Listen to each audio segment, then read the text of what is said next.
Hello and welcome to Ready for Nintendo. It is January 18th, 2024, and I am James Jones, joined today by Mr. Guillaume Vayette. I predict that you're going to hear my predictions next week. Maybe. And Mr. Greg Lay. Ahoy, hoy, everyone. Guillaume has spoiled the surprise, which is that John Lindemann is missing an episode of Radio Free Nintendo. Surprise! He texted me today. Actually, you know what? No, you send me a text message. I'm going to read them on the air. That said, let me pull it up. Let me get it. I want to quote Mr. Lindemann exactly as he wrote it.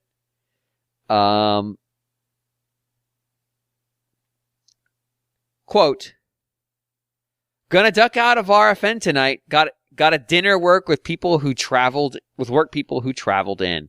To my response, okay, we'll bump predictions. Nobody is getting away. And he just responded, Netflix on Switch 2 in 2024. And then proceeded to send me a tweet that is a response to former New England Patriots head coach Bill Belichick expected to be named head coach of Atlanta Falcons after second interview. And the tweet says, damn, the interview questions got leaked online. Falcons head coach application. Will you run the ball with Bijan? Only checkboxes, yes. Will you pass the ball to Drake London? Only checkbox, yeah. Will you pass the ball to Kyle Pitts? Yeah. So that's what John's up to. Fucking trying to get predictions. What isn't mentioned there is the Bill's side of the process. Is it? Will you, Arthur Blank, come onto the sideline when the Super Bowl isn't over yet? And the only checkbox should be no. I don't know that Arthur Blank's going to be going anywhere anytime soon. That man is not well, is probably the nicest way to say it. I wonder if, my immediate response is Bill Belichick's fairly old, and he just desperately wants that non-Brady Super Bowl so much. He wants it so bad. And my immediate thought is, okay, but why the Falcons? Then come up with this, the NFC South is just so bad. It's just it's just so bad. We'll just go there instead. Well, it was Tom's pathway. Was through that division. Although, to be fair, the Saints were actually very good that first year he was there. They were. Perversely. Yes. I had a lot of laughs during this weekend of playoffs. That's how I'll say it. I laughed many times.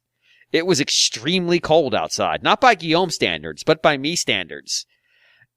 And I laughed very much. I had many good laughs. The doink, and then the other doink. Very funny. Very funny stuff. But I'm not here to talk about how much fun watching NFC East teams absolutely shit the bed in the most hilarious ways possible is. It's very fun. Or the fact that Green Bay has more playoff wins in the Jerry Dome than the Cowboys do, which is also very fun. I'm here to talk about the fact that I'm mad. I'm mad on the internet because the Noah and Mio amiibo finally came out, which is a very hard phrase to say. If you say Mio and Noah amiibo, it's not so bad. But if you make Noah first, it's a fucking nightmare. And if you'll recall, I pre-ordered those from Target 36 years ago, somewhere in that neighborhood. And come today, they have not shipped. They are in fact back-ordered. And GX in the Discord also noted that his are back-ordered, which leads me to ask a question. What the fuck does pre-ordering mean? If they're going to get back-ordered? All I could say is that mine are, in US geographical terms, extremely close to me already, and it should be a matter of hours now, actually, given the time that we record this. Sorry, I just got a text.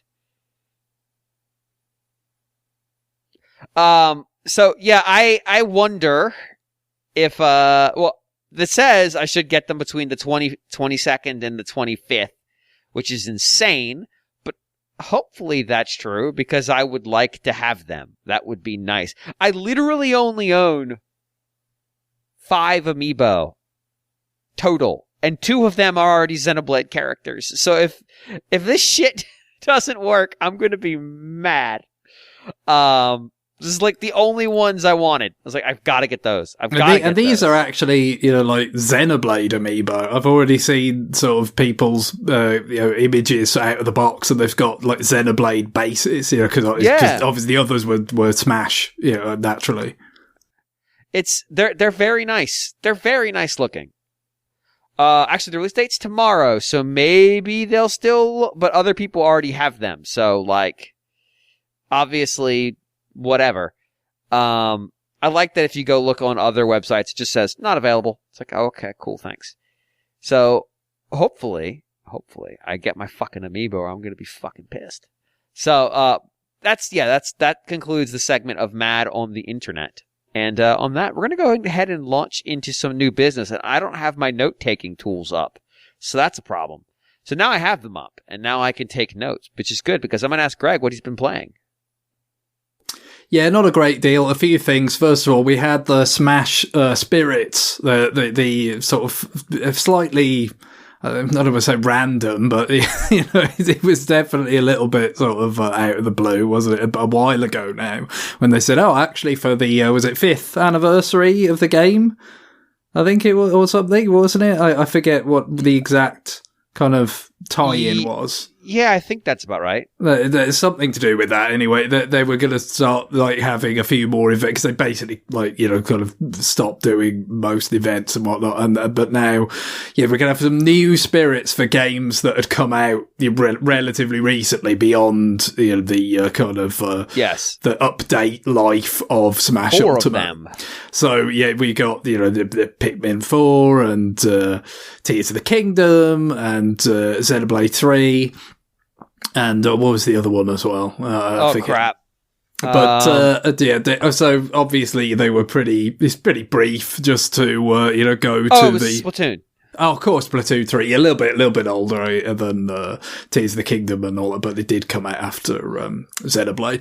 But yeah, so you had those kind of just come up on the Spirit board to fight, and it's always interesting to see what that how they can just take the sort of component parts that Smash Ultimate affords, which is a lot of stuff, between all the characters, all the modifiers, the assist trophies, the Pokeballs, Mii costumes, they've got stuff to work with, and exactly what they kind of managed to do. So, for instance, we have a giant yellow Kirby substituted for Oat Chi, which I thought was cute. I think probably the one that made me chuckle the most was fighting the kind of Xenoblade 3, spirits, with sort of Noah and Mio, and then you get Dark Samus, like giant Dark Samus comes in as like the Ouroboros form, where they've merged together. Like that was kind of, it's not perfect, but actually it's like, this kind of works actually. And what was it? Was it? I know one of them was the Mii in the Ania costume. Yeah, was the other one yeah. It was the girls. Was the other one? I can't remember who you fought in that one. Yeah, like I said, definitely Mii fighters before you got the Dark Samus showed up. But I mean, I've got a pretty good sort of setup for quick dispatch of spirit battles. Like, it's like Ganondorf modified to have, like, with a Zelda spirit on it, so it boosts him even more, and then with like the best like special attack or smash attack, depending on which I want to go with, to boost his attack power. So a lot of the time it's just like, okay, here we go. Bang, you're gone, bang, you're gone. That's the way that goes. So just give me blink and you'll miss it stuff. This set was a little bit tougher than some of the other ones that they've had. The Splatoon one kind of sucked because they immediately spawn Kroge on the towers and you're just launched off the screen. Yeah, like, so I guess Kyogre is like standing in for Big Man, which is like that. Yes. That's one of the bigger stretches, I guess. But yeah, as soon as that happened, and obviously, like, my Ganondorf sort of situation is like, I don't know about this. This is not going to work, because his ability to get back from getting, the sort of the blown off the stage is very limited. So that I did make a modification. There was like start battle as metal. I'm going nowhere. I am going nowhere, and now you're dead. Yeah. Well, and they also have the spirit. I mean, not the spirit. The assist come in for the. What's the name of the band in Splatoon 2? It's just like this. Well, it's the Splatoon 1 Squid Sisters, right? Yeah, it's just Callie and Marie from the first one doing the whole... then it zooms in, so the amount of space you have to recover to shrinks even more. Yeah, no, that's the beauty of being metal in that situation. Again, they can't force you out. I'm here. I'm staying. I'm going nowhere. I was so out of practice, I forgot this shit. So there are so many modifiers and all that, but that is there. I can't remember what it was, but I went through a run at one point a long time ago now when I was kind of mopping up spirits where one of my sort of loadouts was start the battle as metal quite often for whatever reason. It just made sense just because it sort of negated quite a few of these ones where it's like, because there's some regardless of Kyogre coming out of a Pokeball where it's just like there's just like winds in the stage or sort of weird stuff happening. So it can, again, if you just look at it, I want to dispatch these things as quickly as possible, it's kind of a useful thing to have because you could just stand in there, not get and just take your lumps, but they'll be dead before that matters at all. Yeah, I struggled a little bit with that one and the one representing Breath of the Wild. I mean, Tears of the Kingdom, which is supposed to be a Rauru. Again, I reiterate. Well, it's like all the kind of sages, right? You work through the sages. The spirit is Rauru, but yes, you work through all the sages. No, so I did like it when Rob showed up. I thought that was pretty good. That one is extremely chaotic. Because there are so many of them, but they're all quite weak and it's HP based, so it's not too bad. You just have to kind of cheese it a little bit. But it's interesting though, because it's, all right, these are the 4 games that have come out since the last time we did this that we really care about. Because, previously when they were doing these, they would put out 4 or 5 spirits for one game. I think there's 4 for, what was that Platinum game that Nintendo published? Astral Chain. Yeah, for Astral Chain. And some of those you had to evolve. So you would get one and you'd evolve it. But this one, that's just like, hey, here's 4 whatevers, and 1 for each. And some of these are really important games. But one of this is a really important game. But it also reminded me how long it's been since they've done these, since they were able to do, Xenoblade 3 and Splatoon 3. Because those games came out quite a while ago now. Yeah, well, Xenoblade is about 18 months, right? Yeah, it's 2022. So yeah. It's I guess this is it though. I mean, you and I both have all the spirits. Yep. I did finally get the one that they made you buy a fucking game to get. Because it did eventually enter the normal rotation, but I think it entered even later than normal. Normally it's 2 months. So I have 15, 17, which is a lot of fucking spirits. It's such a weird number to end on, though. Yeah, that's true. Feels like you could at least do 3 more or something, but yeah. Or 8 more. Get it to 15, 25. That feels like the right number. So Sakurai, go find 8 more spirits. So Greg, of those spirit battles, which one was your favorite? Yeah, like I said, I liked Big Yellow Kirby's Ochi. I thought that was cute. That was pretty funny. But yeah, I probably like the Xenoblade one just for the, 'cause again, I was bashing through it quick enough that it's I didn't really sort of process the fact that Dark Samus was gonna be coming on that as part of that battle of the Xenoblade 3 one, and just sort of getting the joke of what it's actually meant to be. That probably tickled me the most. Yeah, I think I had kind of a similar reaction to the one where it was I didn't realize it was the sages until after the fight, and I'm like, oh, that was what's her name in the mech. Okay, never mind, I get it. You did it, Sakurai. Yeah, those are good. I enjoyed them. It is kind of a bummer though that that's it. I mean, I guess I already thought that was it, so I don't know. But yeah, it was nice to have a quick. It does feel kind of quite minor, you know what I mean, even by the standards that they'd set before. But I guess it's because they've pretty much, you know, just they stopped supporting it. They kind of shut down, you know, down to a minimum anyway, you know, the kind of development support for that game at this point, and just to kind of a nice little gesture of a sort to have something available to coincide with the game being around for 5 years, because it would have been the end of 18, right, that it came out. So yeah, I guess it's a little bit late by the time the spirits actually kind of emerged, but I think they announced it in line with that anniversary or whatever. So yeah, I did that. The other thing I did was I played the demo for the Prince of Persia Lost Crown game. That just came out a day or so ago, I think it was. Obviously, kind of the reviews were out a week earlier, and they've generally been very strong. And so it was a pretty easy decision to say, let's check out the demo at the very least.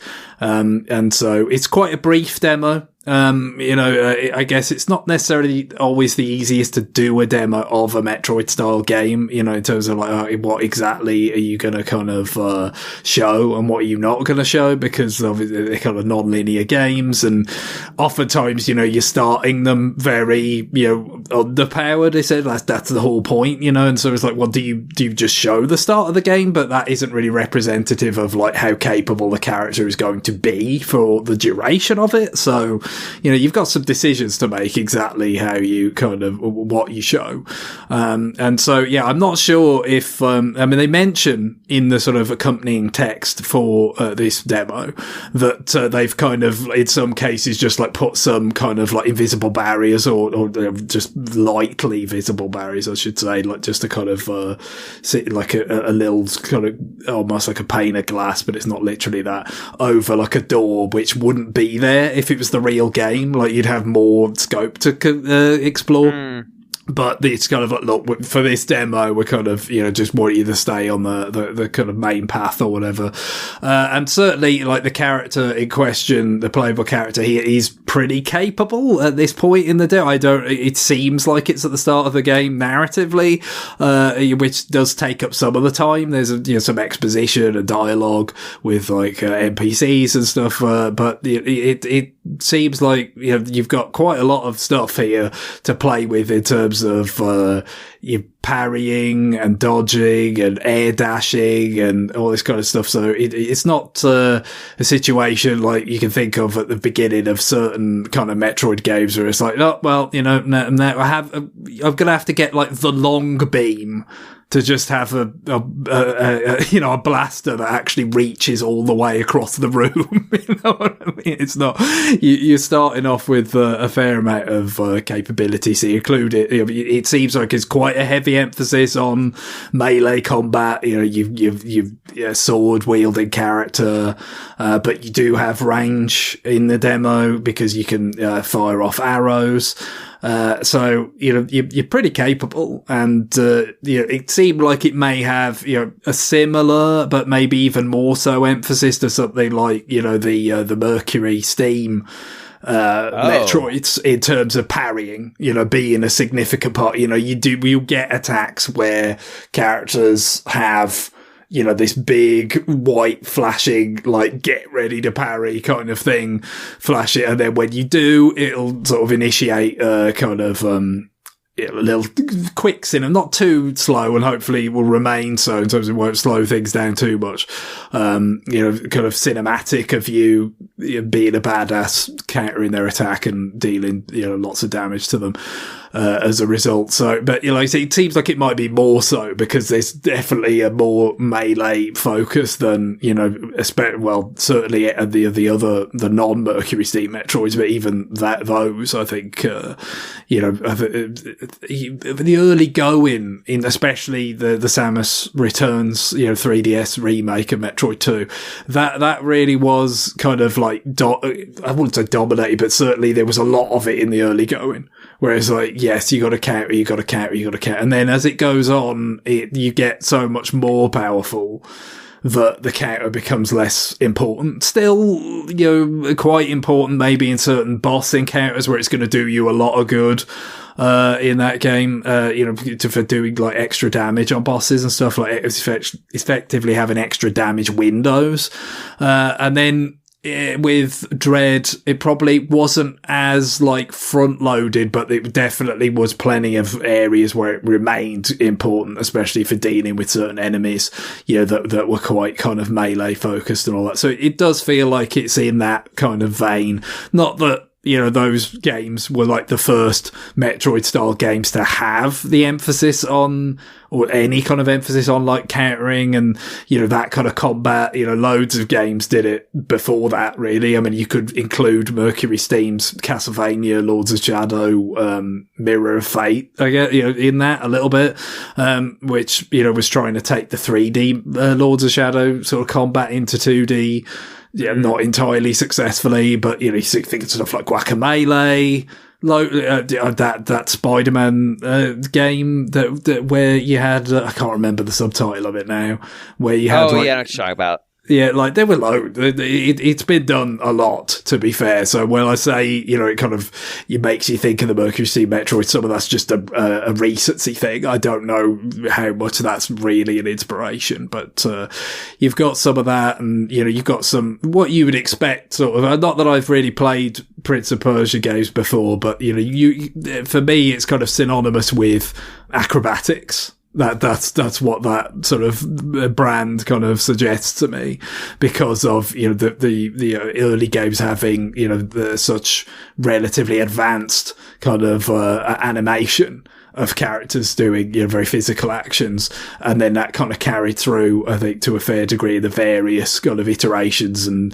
revivals and whatnot over the years. So it definitely seems like quite a lot of the traversal of the environments will feature, those sorts of acrobatics, like kind of swinging, on things to be able to jump that further up in environments and whatnot, and do plenty of very Metroid stuff as well, wall jumping, all this kind of stuff. So it doesn't last very long. You kind of get a certain way in, and then you're about to fight a boss, and then it's like, okay, time to buy the game. But I did. It seemed pretty solid, mechanically, aesthetically, performance wise, and certainly backed up by the warm reception that it's received with the reviews and so forth, including the review on Nintendo World Report. It's something I'll be considering in the sort of weeks to come, I think.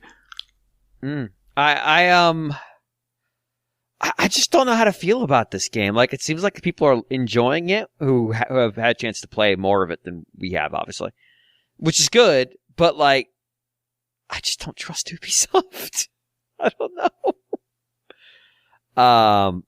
For a brief moment, my brain reset, and I thought you were talking about another code again, and I'm like, the other code demo, and I'm like, wow, they've really changed this game up. Holy shit.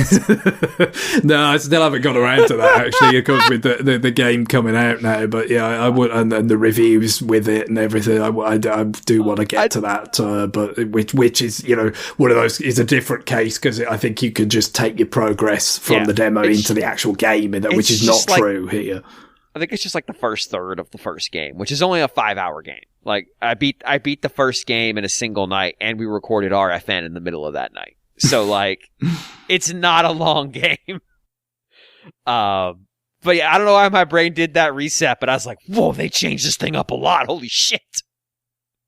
All right. Anything else? No, I think that's about it. It was a Golden Sun. Those two went up on the expansion pack. I've not had a chance to kind of mess with those yet, but I think I will, because as I mentioned at the time, it was one of those things where, it was very intriguing, all the positive reviews and the coverage at the time on GBA, but I did not play them originally and had not got around to them latterly. So it would be my kind of first exposure. I'm very curious how they hold up. I'm a little nervous about it, to be honest, because I haven't played them in a very long time. But they were neat at the time. I know this was not a universally shared opinion by people on this show, but Johnny's not here. So fuck him. Those games are great. We'll see how that how that pays out. I'm gonna go next because I've been playing a lot, uncharacteristic for me lately, where I haven't had a lot of time to play games, or I've been playing stuff I just don't feel like talking about. I've been playing a lot of Legend of Hero Trails from Zero, a lot, like way more than I expected it to. And here's the thing. And I talked about this a little bit last week, but I'd only cleared the prologue, and that really didn't give you a good idea what you were dealing with. I'm most of the way through, I believe, chapter 3 at this point. Out of how many? No idea. Got no idea. I haven't looked it up. Don't want to know. Find out later. But I don't think it's that many based on like how many slots things have. Like the book of all the enemies you encounter. It's like, oh, there's only so many slots here, and I've filled up X number, which it means I can kind of guess based on the rate I'm filling them up how much is left. But I think I'm probably somewhere in the half-ish neighborhood. But there is something about this game that's working on me in a very particular sort of way. The combat system is a little bit weird. It's not particularly strange, but there is Golden Sun. Actually, we just talked about it. There is a little bit of an overlap here. So Golden Sun, you could, if you so felt the desire, collect all the Jinn in the game, which are like little gremlins. They're boglins. Honestly, they look like fucking boglins, and stack them all of one element on the character whose element that is. So if you wanted to go give, I want to say, I can't remember who had what elements. The main character had fire, I believe. If you just wanted to stack all of them on him, he could produce a very powerful fire spell. But that's probably the wrong way to build your character. What you probably want to do is experiment with different combinations so you end up with like special spells that would otherwise be unavailable to you and good builds and stuff like that. But figuring that out's a little bit arcane. This game has some of that. So the characters all have this doohickey. It's got a name, but the name's irrelevant. That can hold crystals. And the crystals have different colors with different spells associated with them, or skill buffs associated with them. Some of them are like HP. So, it raises your HP. Or there might be one that raises your defense by 3, but lowers your magic defense by 1.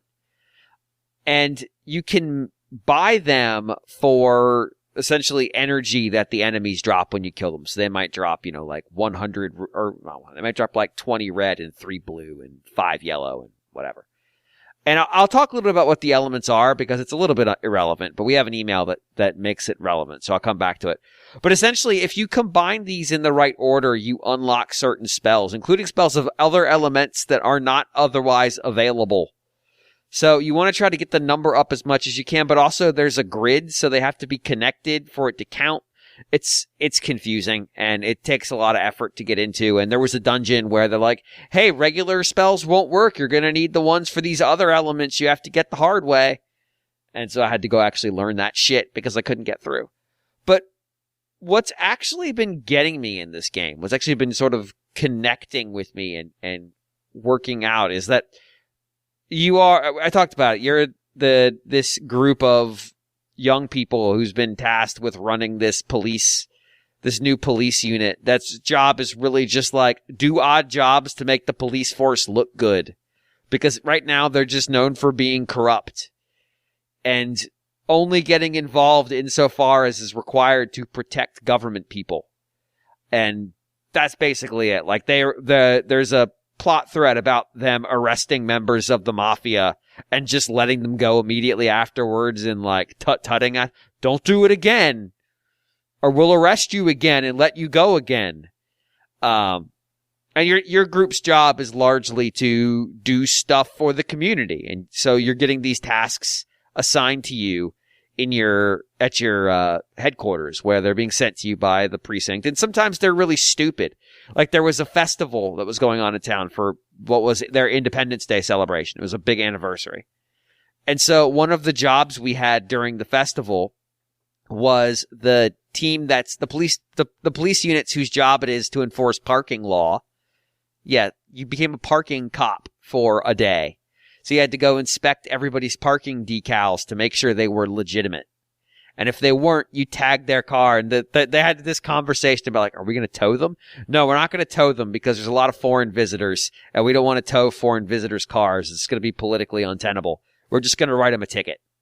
It's like, okay. So your job was to go mark all the cars that were parked illegally, and you had the list of parking decals. You had to check their license plates against them. And that might seem really dull, and that one was kind of dull.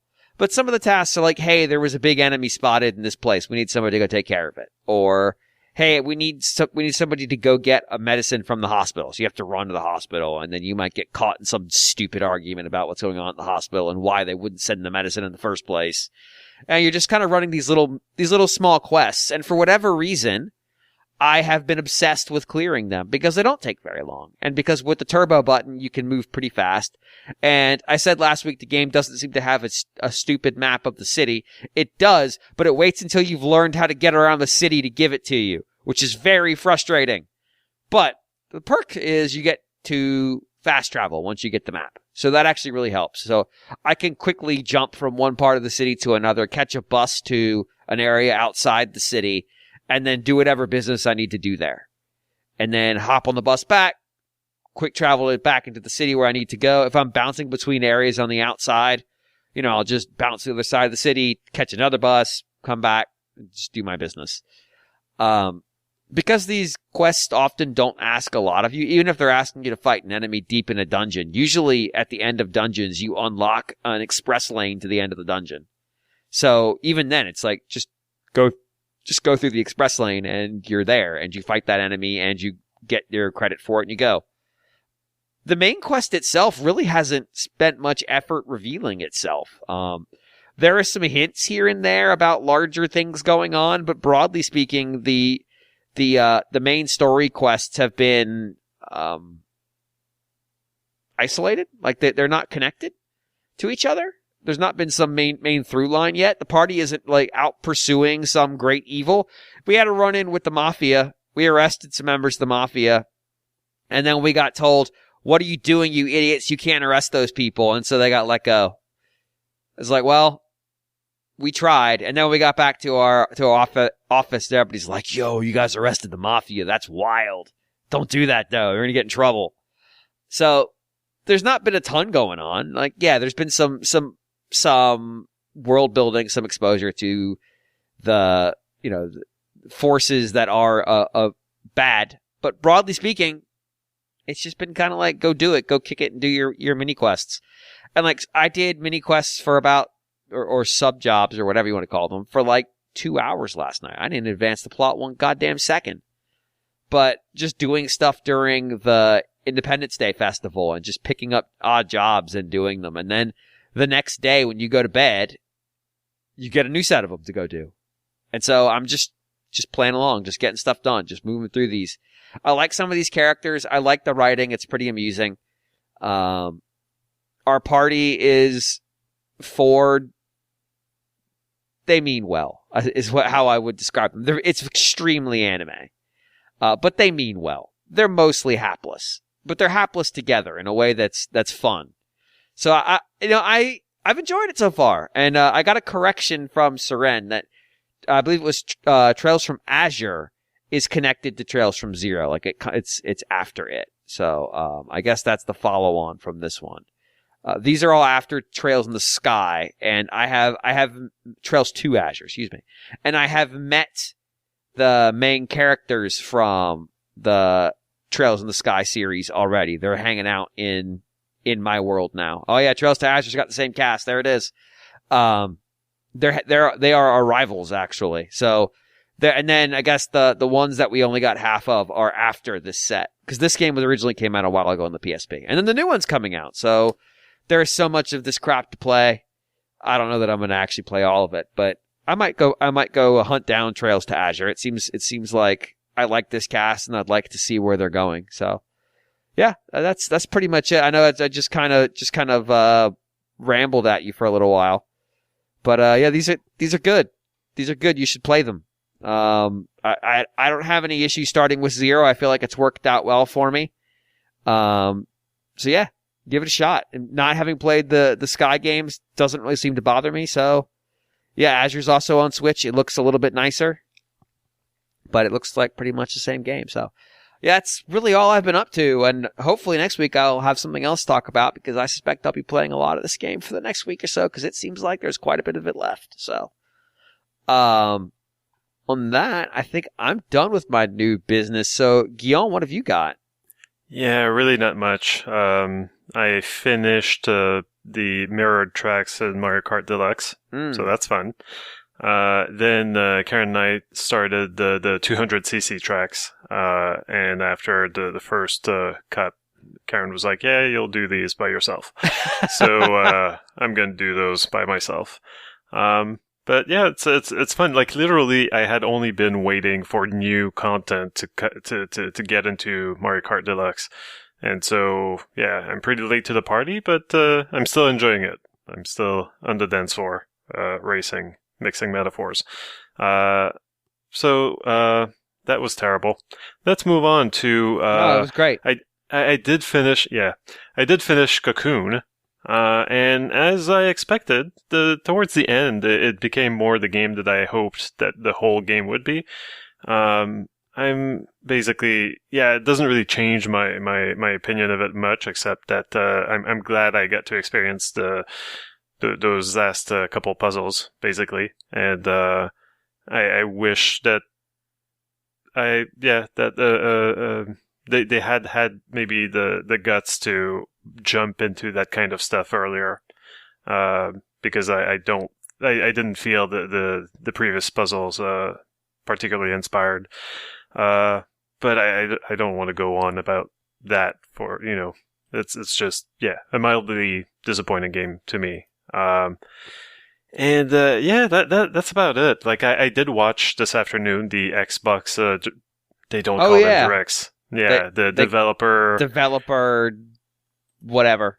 Yeah, so the developer thing, not super interesting to me in general. The more I see Xbox events and what the Microsoft pushes, the more I wonder, like, why did I get an Xbox?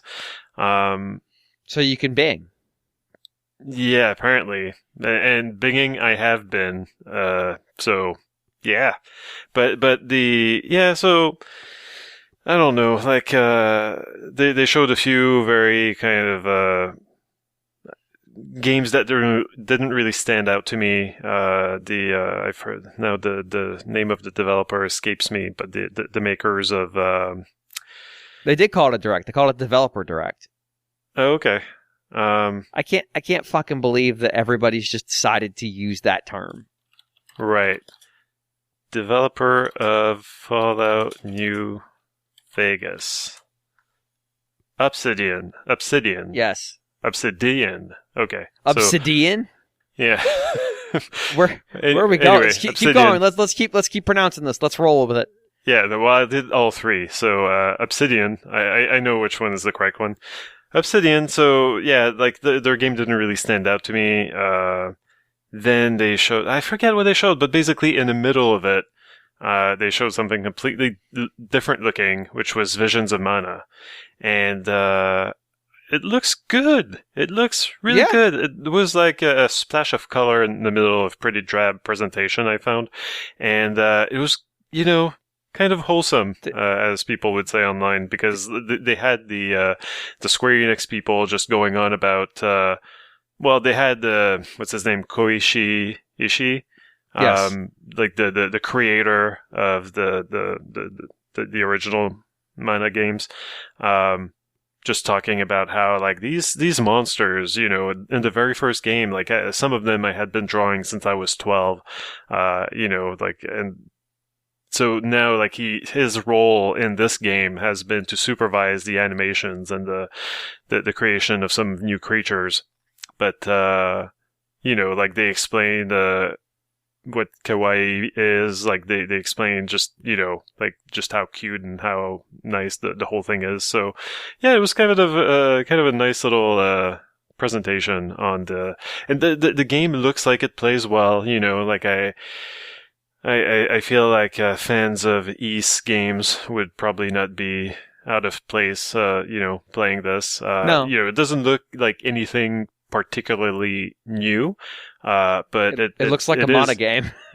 Yeah, but it looks, like sometimes you look at even like a trailer for a Mana game and you see the jank, and this time they hid the jank better, or this game is just maybe less janky. There will be jank.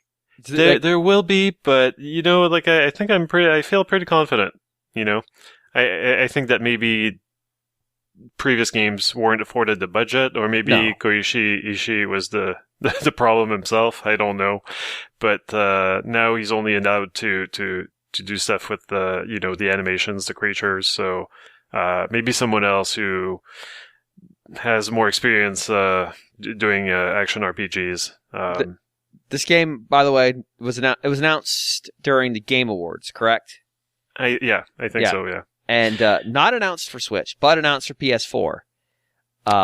You can process that information how you choose. Yeah, I don't want to make assumptions, but yeah, like the game looks like it's got more detail to it than, say, Dragon Quest XI. Sure.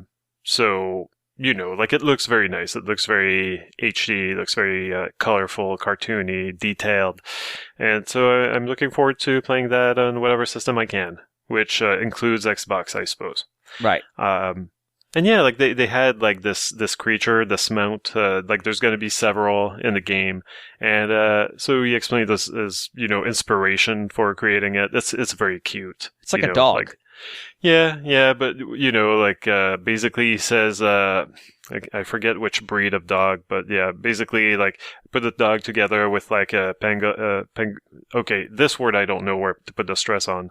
Pangolin? A pangolin. Pangolin. Yeah. And also some like Egyptian like raw look to it. Anyway, so it's a very cute giant dog that you can ride. And that's what I wanted to say about the jank. Like, you could see the character on the mount just, like, running across the fields and not getting stuck on, like, whatever little obstacle, little, like, rocks or fences or whatever, it's because sometimes that's been the kind of jank that we've seen in some of Square's less high budget RPGs. So it was nice to see. It looks good. So I'm looking forward to it. And who knows? Maybe it will be on whatever Nintendo makes next. If Nintendo makes next. Oh shit! And I'm gonna have to wait a whole week before you explain this. I like the idea that I'm going to remember in a week what I plan to do this week. Like that, like my memory has that kind of capacity. No chance. Not a chance. Someone send an email. Thank you. Send an email to remind you what my predictions were vis-a-vis if Nintendo has an announcement. It's a very curious omission since they're still doing PS4. It's like, I see. So this game does scale graphically, but you've chosen not to scale it, which leads me to question, why would you do that? And I think we can all speculate on the answer, which is that Nintendo is no longer talking to Square Enix. Yes. Yeah, the obvious answer. So, anything else? No, nothing. Yeah. No, okay. Got nothing. No, that's fine. All right. Well, this is John's fault for not being here to fill in the gaps, so we'll all just blame John as is appropriate at all times. And when we come back, we'll get to do extra listener mail. By that, I mean more than 2. So stay tuned for 3 listener mail. That's my goal. Just more than 3's a win, but 3's the goal. So stay tuned.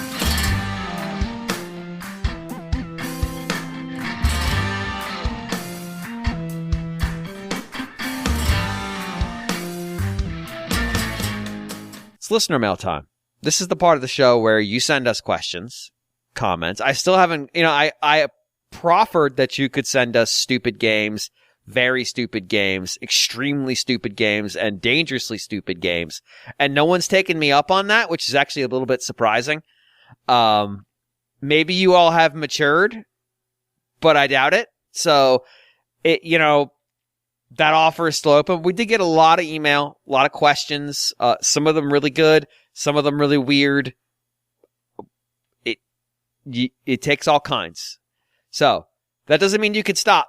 That doesn't mean you could slack. It doesn't mean that you can't keep putting coal into the engine. Emails. You send them. We make them into content. We take them from your rough and raw piece of stone and hew from them a marble sculpture that will stun the ages. And you do that by depositing this raw, unchecked granite, which is we're going to carve into marble. Yes, don't ask how. To rfn@nintendoworldreport.com. That's rfn@nintendoworldreport.com. You are the quarry from which we will grate the next masterpiece. I don't know where I'm going with this, but I'm gonna. Speaking of art, speaking of artistic expression carried out at the behest of people who have money for the benefit of others who have money, I'm going to read the first email, and it's from some person I've never heard of, who goes by the name Jonny from Austin, Texas, who writes, "Who is your favorite, quote, character, end quote, from this AI-generated montage that Mad Catz foolishly posted on the Twitter?" First off, we talked about Mad Catz last week. Holders of the license that has led to the phrase AI shark being a thing that I just say to myself periodically and giggle. Which I almost texted John AI shark just completely apropos of nothing during the middle of the Cowboys game, just to throw him off. But yeah, and it would have worked too. That's the thing. Like, apropos of absolutely fucking nothing. Like, I hadn't gotten a text from him in over a quarter. If I just sent him AI shark, I know it would have just completely dislodged him from whatever he was doing at that moment. Are there going to be like 2 AI sharks in the halftime of the Super Bowl this year, and then one of them's going to do something wrong? Oh, yeah. That canceled AI shark. I'm here for it. So, yeah. Sorry. Gil, why don't you describe? Well, so we should probably tell I don't people, do like, it. like, we're gonna post this from the X Twitter account, right? RFN podcast. Yes. So we have a website. Yeah. So NintendoWorldReport.com. Mm-hmm. You can go look at the article I write there every week, regardless of whether or not I should. And in that article this week will be this image. Although Mad Catz appears to have removed it from their Twitter account, presumably because they got absolutely fucking torn to pieces over it. But then they went and posted at least one other AI art, like a collage like this, that is even worse. Like, I see. I think that actually got posted before this one. Huh. You're right. That one looks like dog shit. So let's. Why don't we describe? So first off, let's. All right. Before we even get to the image, so this has led to me going through, for whatever reason, Mad Catz's godforsaken Twitter account. Like, and I say godforsaken Twitter account. It's all of them. But this one is particularly forsaken by the Lord. I feel myself drifting into damnation just looking at it. It is absolutely fucking buffooner. This is, alright, so, the Arby's Twitter account. We'll talk about this one. They put a lot of effort into their shit posting. And showing off how much they care about games by literally crafting things. Like, you can talk about whether or not you want hashtag brands, trying to be hashtag cool on hashtag online. But, these motherfuckers right here, these absolute motherfuckers have no idea how to be cool or fun or interesting. They are Steve Buscemi saying, hello, basically doing the fellow kids meme, but they are actually doing it pretending to be ironic and not realizing they are, in fact, fellow kidsing themselves because that show was on the air like 12 years ago. So, I don't understand the intention. Like,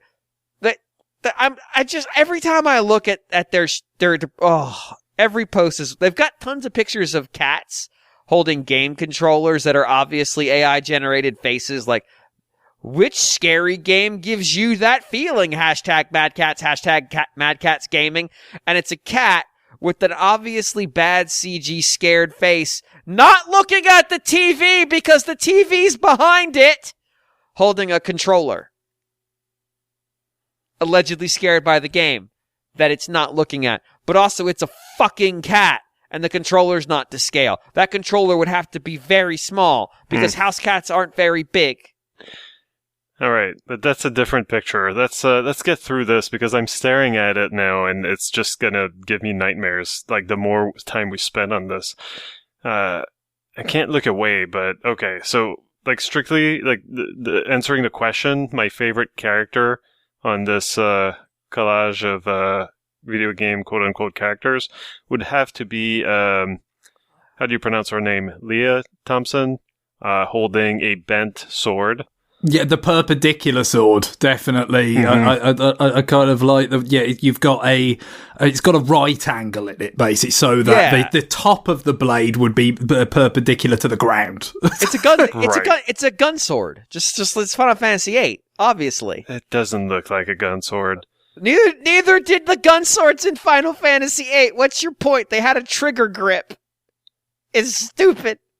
That definitely. I can see some resemblance. Leah Thompson, who was Marty's mother in Back to the Future, right? And also in the very successful sitcom Caroline in the City, if I remember correctly. Well, that's actually what I know her from. Oh my god! No, I didn't realize we were talking about that one where her sword goes at like a. Oh wait a minute! We're both forgetting Howard the Duck. I mean, come on. Right? Yeah, of course. Okay, all right. So I was looking at the wrong. I was looking at the girl in the upper mid right or left below Pikachu, who is holding her sword like it's got a pistol grip. Or is she holding her sword at all? Does she have hands, or does she? She only does have hands. I'm zoomed way in. She has hands. They are not good hands, but she has them. But she is holding it like a pistol grip. But no, I didn't realize you were talking about down there, where her sword literally goes off at a 75-degree angle from the upper part of her sword, but also her hips. One hip is about a foot lower than the other one. Yeah. Her leg is fucking melting. Yes. Someone get her a doctor, but not the green thing behind her that I don't even know what the fuck it's supposed to be, but it's got abs where its chest is, and it's got like ears shooting off into oblivion. What the fuck? God help me. I'm so scared. Okay. Yeah. So now I realize which one you're talking about. Yeah, the gun sword. I see it. It's like like she's holding a pistol grip down and for right her sword. of the Pikachu. That's yeah. Yeah, I was thinking more of the girl directly under the Pikachu, who seems to have oven mitts or stumps and just like holding a sword. That way. But you're talking about the gun sword lady who seems to have a leg and knee in front of her leg and knees. Yes. No, I was talking about oven mitt girl, but the one with the multiple knees, with the extra knees, she has a very large gun. But she's basically holding a Nintendo Zapper that's comedically it kind of looks like oversized. Optimus Prime's gun from the original Transformers concept. I thought it looked like the Homer's cowboy hat equivalent of an NES Zapper. Well, I mean, we've talked about the Pikachu, so I mean, for me, even though it's like the most boring answer, it's always this like, well, it's just Pikachu. It is Pikachu because he's just so messed up. It's like it's hard to describe exactly, but it's like someone's drawn Pikachu as a glove puppet. Except that it's got an extra hand on one of the hands.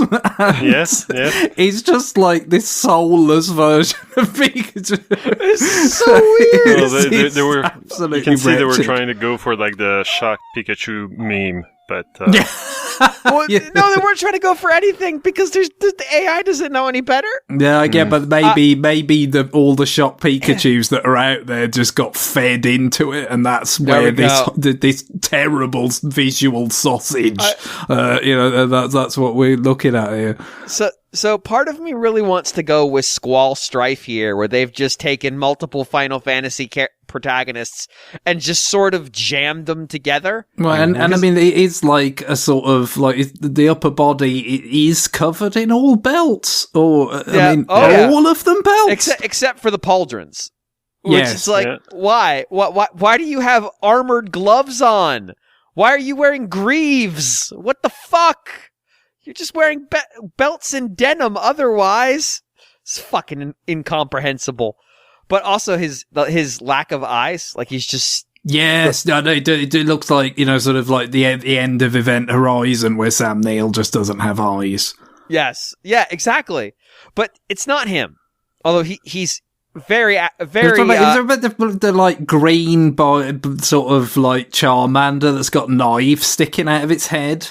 Yeah, well, that's a good one too. That was what I was talking about earlier. Yes, yeah, that is what. I mean, that's just bizarre. Isn't it? It's like it looks a little bit like the Michelin Man in a chest area. It's just like as he said with the he's made out of tires. Chest abs, I was I just assumed it was some sort of snake man that swallowed a watermelon. It looks like an unlockable character in a later Soul Calibur game. Is what it looks like. I don't mean that's what they were going for. I just mean that's what it looks like. But no, for me, it's the purple woman. Now, I like RPG characters who have like a strong striking color. I was so sure you were going to say I love purple, like Kirk in Passenger in Batman. No. Like occasionally you'll have a character in an RPG who is like a very bold color compared to the rest of the color palette, and they just go all the way in on it. I'm blanking on the name of the Nintendo series. Jesus. Fire Emblem. Fire Emblem will do this sometimes. They'll just have a character who's just very, very boldly one color. But for her, what I think the purple and red, generally speaking, this design is okay, except for the fact that her beret on top of her head looks like she's being attacked by a squid. It does, because the beret has hair as well. Yes, right. Coming out from under it. She's got purple hair, but her purple beret has hair coming off it. Maybe it's fashionable. You got your hair, and then your hat, and then your hair over it. It gives a new definition to the hat hair thing, doesn't it? Maybe it's more jellyfish. Maybe that's what I should go for. But, that's fair. But also, if you go immediately to her right, just like follow her eye line to the right, there appears to be a sheep from a medieval composition back when they had forgotten how to paint dimensionality. Because that's a thing that happened, by the way. Like, if you go back and look at the Dark Ages for nothing. If you go back and look at art from like 300 AD and then art from 500 AD, you'll be like, what the fuck did y'all do? That looks like somebody tried to draw sheep, but basically had only ever drawn people, so it looks like a sheep person. That looks like that old woman in that Spanish church who tried to redraw Jesus. The quote-unquote restoration gone wrong. I wouldn't go with sheep. It looks more like some tortured rendition of like those worms in Dune. The top of the head, that's clearly wool. That's clearly wool. I'm not even sure if I'm looking at the right thing. The kind of purplish? Yeah, it's just a head floating in space. It does look woolly. I'm fascinated by the stretch. Well, here's the thing.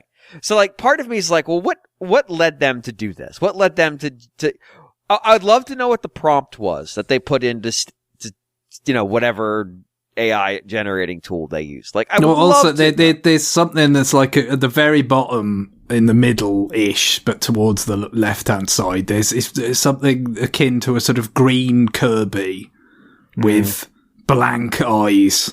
Yeah, I've seen this thing before. Like, I know what it is, but I just can't remember what it's called. Isn't that like one of the generic like GameStop characters or something? It might be, yeah. Like that might be where I remember it from. Directly above it, that purple rat thing that seems to be eating. I don't know. But also there's like Trico, like the character from the fucking PS4 game that was originally a PS3 game is up there, but small. I don't know what's happening anywhere. Like everywhere I look in this image, something is bad. Yeah, I'm pretty upset. It's, and the thing is, so I'd love to know what their prompt was. What did they put in that got this spit out at them? Because like, if you go look at the rest of their Twitter account, which I talked to, wait, why do people have hands connecting to other people's arms? Holy shit, right in the middle under the golden bird rat thing. Look at the guy who has one pauldron and go to his other arm, where his hand is going up and fusing with the arm of the guy to his immediate left. Yeah. Oh, I don't like it. I know. It's gonna turn into some sort of Cronenbergian nightmare. The thing is, like, you can generate AI art that's better than this. You can. It's not that hard. But they're like, no, this is fine. This is fine. But if you go look at the rest of their shit, like, everything on here, it's just bad memes, or it's like, you know how you know you're cool because Mad Catz, fucker. It's like. Rats DWS prediction speed and customization beyond. Rats is one of their models. Your wildest dreams. Hashtag gaming mouse. Hashtag PC gamer. Hashtag madness is greatness. Jesus. Hashtag PC gaming. Hashtag geek hack. Hashtag PC. Hashtag PC master race. Hashtag PC setup. Hashtag ponage. Hashtag Mad Catz. Hashtag Mad Catz again. Hashtag Mad Catz gamers. Hashtag Mad Catz gaming. Hashtag gamers. Hashtag gaming. Hashtag gaming life. And the image is, quote, normie fanboys use regular gaming mice, and it's a picture of a paper airplane. Champions use Rats DWS, which is the name of their mouse, and it's like this fucking shitty looking piece of plastic. They're like, look at this sick ass jet, but it has no aerodynamics whatsoever and could not achieve lift and doesn't understand basic principles of what makes airplanes go. So, it's very appropriate, actually. Good job, guys. Do people actually still say ponage? Mad Catz does. So no. I just, like, I'm actually baffled by their ridiculous use of hashtags. It's like Twitter from 2014 when people would do this shit and they're like, hashtag 75 things. It's like, oh my God, I can't stop scrolling because here we go. I got it. It's a bunch of badly rendered cats walking. Then they photoshopped a keyboard in place of the gun that one was holding. When you have the right gear and you are ready to carry, hashtag Mad Catz, hashtag Mad Catz cats, hashtag Mad Catz gaming. I just don't understand any of this. Like, who is this appealing to? That's the part that I don't get. Like, how fucking stupid would you have to be to think the Mad Catz Twitter account is anything other than just colossal garbage? Like, not regular garbage. Like, regular garbage. Like, here's one where they obviously asked Stable Diffusion to take the cyberpunk image, but then put a cat head on it. And you could tell that's all they did. But, like, you would have to be the dumbest boy alive to look at the Mad Catz Twitter account and think anything other. They have absolute disdain for me. Because you could not think the person that you are targeting to has any, like, cognitive capability beyond that of a toaster oven and think that this content is anything other than insulting. Like, if you are capable of understanding the sentence that I am presently saying, you are mentally beyond the Mad Catz target audience from this. And quite possibly if you can't, that's still true. I'm not saying that you're not above it, but I'm saying if you have the capability to understand these words, if you have the ability to understand that a human is speaking this, even though you cannot see them because this is a non-video format, you have more mental dexterity than is required to look at this shit and say it is beneath me. If you are not scared by the voices you hear, wondering from whence they come, congratulations, you are beyond the Mad Catz marketing sphere. I don't know. I feel like you should maybe, like, backtrack, No. Take a step. I mean, like, you don't even know. Like, you seem to assume that Jonny sent us this to, deride it. But maybe he's just, an enjoyer of Mad Cat's products and, Dr. Jonathan Metz. Yeah, like, fan he just of likes Mad Cat's Twitter he game. likes their Twitter account. He saw this picture. He was like, That's big, the mean. He's a fan of Milla Thompson, but thought, what she could do with a sword with a right angle in it. This is the meanest thing any one of our hosts has ever said about any one of our other hosts in the entire history of this show. Yeah, he was just like, Space Camp. This speaks to my interest. And just this is the most hostile thing anyone has said about another co-host of RFN. I don't know. And that's a high bar, because I'm pretty sure on multiple occasions one of us has just told another one to go die. So this is really going somewhere. I like every time, like, the thing is, there's no bottom. There's no bottom. Like, you just keep, all right, there's definitely a pivot. So I found somewhere around, I don't know, August of 2023 where it's really seemed to pivot into memes. Like, before it was just like, hey, here's our new keyboard. Here's a bunch of reviews to it. Here's a bunch, like, hey, our new keyboards, we're giving out 3 new keyboards. Like, retweet this and you might win one. And like, screenshots of, there's some CG, there's some AI generated cats, but whatever. Like, by and large, this all seems more or less fine. But yeah, somewhere around September, things went fucking off the deep end. Like, I'm not saying they were good, but like, I didn't expect fucking King of Queens with that image of Kevin, what can't remember his actual name. Like, shrugging the stupid meme and just covered in fucking Mad Cat shit.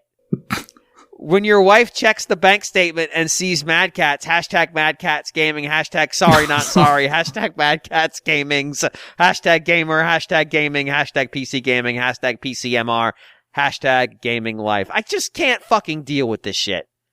This is like, the issue I've got with this isn't that it's stupid. It is stupid. Stupid's fine. I can deal with stupid. It's either the person making this shit is stupid, at which point I'm like, man, somebody better could be doing this. Or it's the utter disdain that you show for your audience, thinking, man, this is it. This is going to get them. That's what I call the Canon Films dynamic.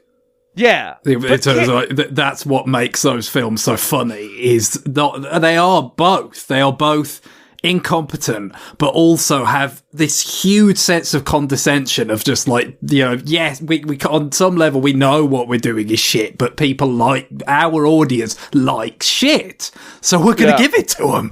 Here's some shit. That's what makes those films so funny, because you can laugh at just the things that are just very inadequately done, but then also laugh at the sheer cynicism of it. The total derision for the intended audience. Every death wish after the first death wish, it just shows more and more disregard for the audience. And like, no, we actually think you're drooling mentally incompetence. Yes. No, this is what we believe you are. Part of me, I think, is also insulted because I put more effort into stealing content from WikiHow than these motherfuckers do. Mm-hmm. Like, I spend like an hour a week on that bullshit. Yeah. And where's the podcasts deriding your work for half an hour? What? Yeah, I know. Why don't I just put 27 hashtags in the tweet? By the way, there'll be like 27 hashtags in the tweet this week, just so you know. Note to self, put like 27 hashtags in the tweet. Oh God. Yeah, this is fucking miserable. Yeah, so I'm gonna go with Purple Squid Hair Lady, just to bring it back around.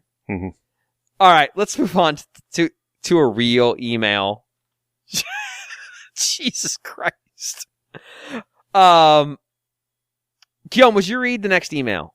Sure.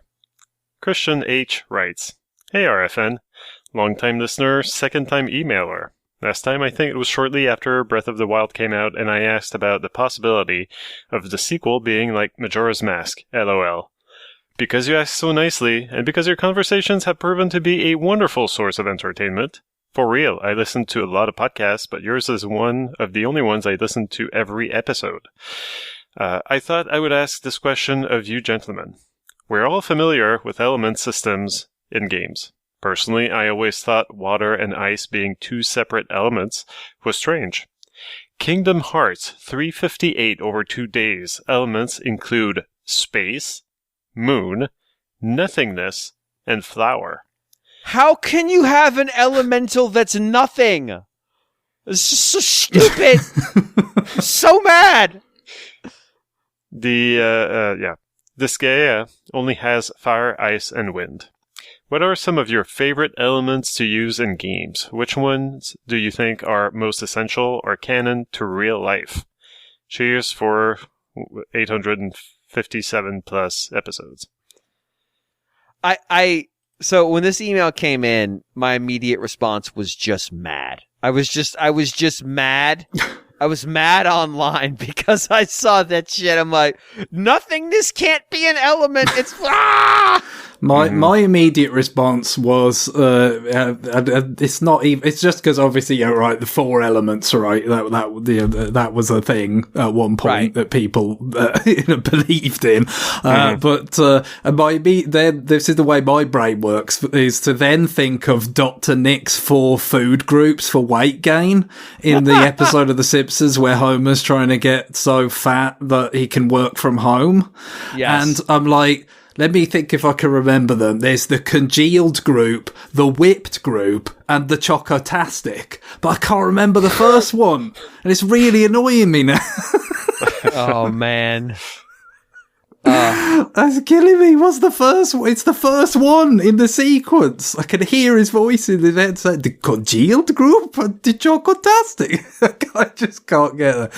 It's a shame. But that would be an excellent 4 elements, I think, for any RPG battle scheme. And also, if the paper turns clear, it's your window to weight gain. Don't forget that. I forgot. Oh, my God. So I ran into this literally the day I got the email. So I talked about it during New Business. This email came in the day I experienced this. I'm going to read you the trails, the Legend of Hero Trails from Zero orbital arts. They call orbitals is the name of their elemental system. You stop me when it gets weird. Earth, water, fire, wind, time. That one's getting somewhere. Space. And then the last one, the one that really fucks with me, is just called Mirage. That's not an element. That's basically just saying you can't tell what you're seeing. Like yeah. Space and time was like, you're pushing it, you motherfuckers. And then when they're like, we need to get more Mirage element, I'm like, no. It is tough when you go in beyond the 4, isn't it? It's well, obviously, in the film, The Fifth Element, it was Earth, Wind, Fire, Water, and Milla Jovovich. That is my favorite element. Yes. We had to, Thank you for getting it out of the way. I mean, you could do like electric. I mean, you could do the Pokemon style. Pokemon's more or less figured out how to have a million types, but at some point it's just like, this is time. What the fuck is time? What's it do? Well, you can attack someone. You can attack someone with time. What does that even mean? Just make them old? I don't understand. Well, I'm on the TV tropes page now for elemental systems, and Baten Kaitos, has fire and water, light and darkness, and wind and Chronos. I was going to talk about that one in particular. For some reason, wind and time are opposed. An opposed pair. Yes. They. So what is the opposing thing to Milla Jovovich? A good movie. God. She must have been in something pretty good. No, because almost everything she was in because of her ex-husband, the producer. Yeah, after Fifth Element. I think she was in something that was all right before Fifth Element. She might not have been very prominent in it, but maybe something by Richard Linklater. I'd have to look it up. I'm sorry, if you're the extra, it doesn't fucking. She was in Return to Blue Lagoon. Like, no. I mean, she was. Yeah, you're right. She was in Dazed and Confused. That's it. Yep. Yeah. There you go. So did she contribute to Dazed and Confused in I any don't way? know. I've not seen it. I'm just trying to be at least you should somewhat. get credit because you were an extra in like a good movie. Obviously, but once your career became wedded, quite literally, to the Paul Anderson, the director of the aforementioned Event Horizon, which is definitely quite a lot better than those Resident Evil movies. Anyway, but like she was in He Got Game. I doubt her role in He Got Game contributed in any way. Like her wins above replacement in He Got Game is probably zero. Also, I mean, The Fifth Element, I enjoyed it in the cinema. Yeah, it's fine, Sure. but like even though she's literally the titular character, she is highly replaceable. Like she herself is not particularly does not contribute in any particular way besides the fact that she is an attractive woman. But I'm still trying to think of what I guess the problem is, with some of these elemental, with Pokemon in terms of which ones are strong against which, it gets a bit tenuous at times, doesn't it? So you could really come up with anything as the opposing force to Milla Jovovich, but still. I'm not satisfied with just good movies. We need something a little more tailored, let's say. So, Brutal Legend, that game set in the heavy metal world, with Jack Black as playing the main character. The elements are metal, noise, blood, and fire. So that's kind of cool, maybe, I guess? I don't know. I don't remember magic playing that much of a role in the game, but at least it's somewhat original. Yeah. Yeah. I mean, so there's a few where, and I was going to talk about what I like in the Baten Kaitos ones, is that the opposed pairs, it's not like, oh, hey, there's the rock, paper, scissors thing where this one's strong against this one, but weak to this. It really is like these two bang off against each other. So like the other ones are relatively neutral, but these two actually really, really spark on each other in both directions. So it's not like you're strong to this but weak to that. There is in the Breath of Fire games, you can combine skills to generate other ones. So the example that pops to mind is I want to say it's like wind and water create lightning. Rather than there being one explicitly for electric, it's like, oh, you combine these two and they actually do something else with it. And so that actually works out pretty well. And it gives a certain amount of like, hey, you can experiment to play with them and try to figure out like what to do with what. And it forces you to experiment a little bit. Some of the ogre games have some stuff in them where it's affected. It does like status effect stuff, and yeah. I mean, even your things that have like your SMT basis, they've got a bunch of elementals, but they're not really elementals. They're like the Arcana, where they've got different types as well on top of them. What's the worst? Like, how bad does it get? Is it definitely this Kingdom Hearts shit? Yeah, it sounds like it. Because it's a certain amount of just like, no, we're just being weird to be weird. Like, what did they gain by saying, flowers and nothingness are that is really kind of like space and nothingness. I mean, isn't that? I mean, the same thing. Surely you've got to have one or the other there. And then, like, okay, but then space, nothingness, moon, like, that all feels like of one piece. And then there's just flower sitting all the way over somewhere else. Like, just, where did that come from?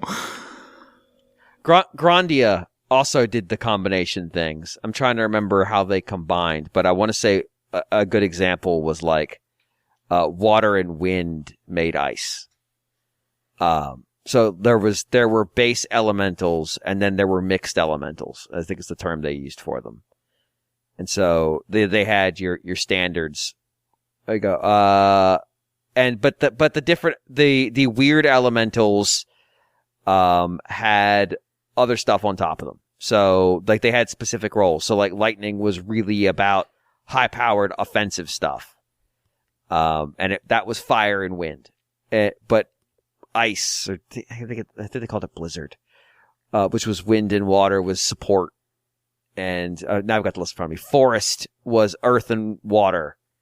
And explosion was fire, was earth and fire. And it was offensive, all about big, huge power damage, whereas forest was all about like debuffing and buffing skills. So it wasn't just like, oh, these are the spells. It was like, hey, then if you combine them, you can create more specialization in a character and what you want them to do. And so that worked out really well. And I actually really like the first Grandia game, which is the one I've played. I've played the other ones. There is a collection on Switch. I recommend it. I think it's Grandia 1 and 2. They're fun games of that era. Again, of that era. But also, if you grew spells in a certain way, there were also stat bonuses with them. So like fire increased your wit skill. Wind increased agility, water increased HP, and earth increased strength. So like it also affected the build of your characters, what you wanted to specialize in. It's neat. It's a neat idea. Mm-hmm. I just remembered that you could basically just look up Mega Man Robot Masters, and yeah, like they very quickly kind of, ran out of inspiration. What elemental is Pharaoh Man? Right. Yeah. Yeah. Like you've got Iceman, Gutsman, who, shoots earth, basically. Like Cutman would be metal, I suppose. But yeah, like the Elec Man, like it all makes sense. In Mega Man 2, Airman, Bubble Man, but then, yeah, you lose the plot with, Needle Man in 3 or Snake Man. Like, yeah, my element is snakes. Like, that's a sick element, bro. That's a sick element. Look, it's better than fucking flour. Well, I think poison is quite often an elemental thing. So, yeah. I mean, snake, poison, there's worse in Mega Man than that. Wow, Mega Man 5 had the Napalm Man. Did. That's pretty powerful. I would have seen that in the Fifth Element. The Fifth Element, Napalm. Napalm is, in fact, what Milla Jovovich is weak to. Yeah. Oh my god. That and, box office. All right, you know what? Direct challenge, prove me wrong. All right, otherwise, I'm going to stick to it. I'm going to hold that as my position. I'm trying to think of some bad ones that I've experienced. I mean, normally it's just like they're too weird or too complicated. So Chrono Cross. I'm pretty sure they just called the elementals what color they were. Like I don't even think they explicitly said, "Oh, this is fire, this is water." But there's like 7. Like it's just like red, blue, black, yellow, green. And I say that liking that game, but I remember the end of the game, you had to fire them all in the right order to beat Lavos. And your only hint is there's this icon up in the screen that's showing like a rainbow, and the next one up is the one that's in the middle. And that's what they want you to do. But if you don't have a character, or if you don't have a character who has that color, well, brother, you're never gonna kill Lavos. Have fun, idiot.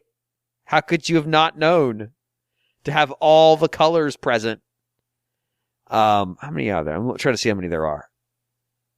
Let's see. Elemental colors. Here we go. Red, blue, green, yellow, black, white. They are technically tied to fire, water, air, earth, shadow, and light. I guess shadow and light is kind of is cheating a little bit, because shadow is just the absence of light. Yeah, but you get that a lot though, don't you? Darkness or some riff on it, right, as an element or as a style of attack. Right. But it's not fucking nothingness and space, which are the same nothingness thing. And space. Country and thing. Western. We've got both. Oh, God damn it. And flower. Country and Western and flower. The 3 genres. Oh. Fuck Lavos for making me have to fire all these spells in order. Can't you just die like a normal boss? Yeah, that's probably the worst one I've actually played through. that this Kingdom Hearts bullshit. Like, so I posted in the Discord, is this real? This seems like it would be real. And the response I got was a lot of shrugging and probably, that seems dumb. It's like, yeah, no, I agree. That seems stupid.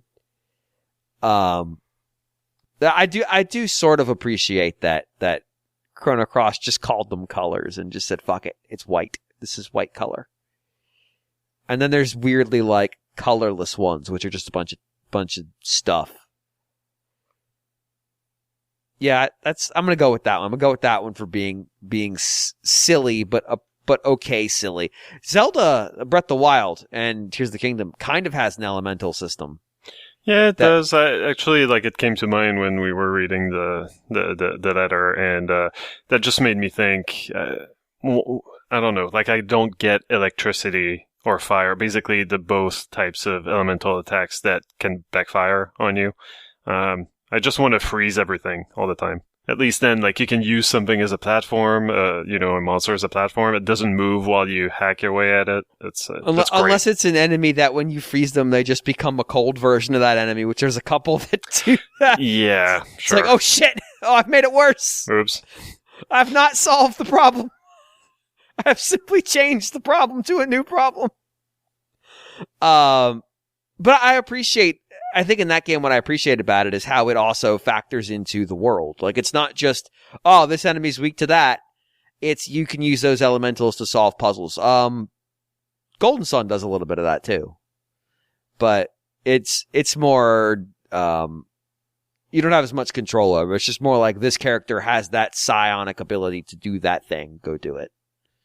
And you're good to go. Yeah, the Metroid Prime 1 and 2 basically have elemental things as kind of before they got to 3, where they're like, should we just have the beam stack and they get better? Like, they had this thing of like, no, we want to keep like your original beam useful in some way for like, certain enemies you can only hit with, so that you didn't just kind of leave previously acquired beams kind of behind, and it made beam switching really kind of a big part of the game, which it kind of felt like it was reaching a little bit for some kind of wrinkle to put into the combat, which, they probably generally wanted to keep pretty simple. Right.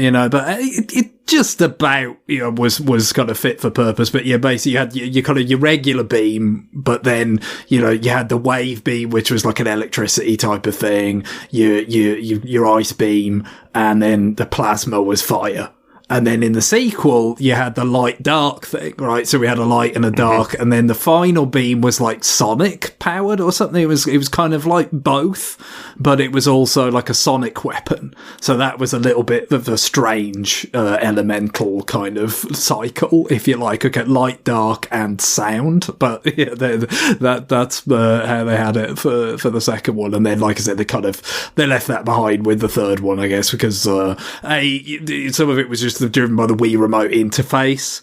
You had fewer buttons for that kind of switching, so it was just like, no, let's just have it stack, and it'll be a bit more like the old Metroid games in that sense. Although, you could go in the menu and fiddle around in like Super Metroid and switch off certain effects if you wanted.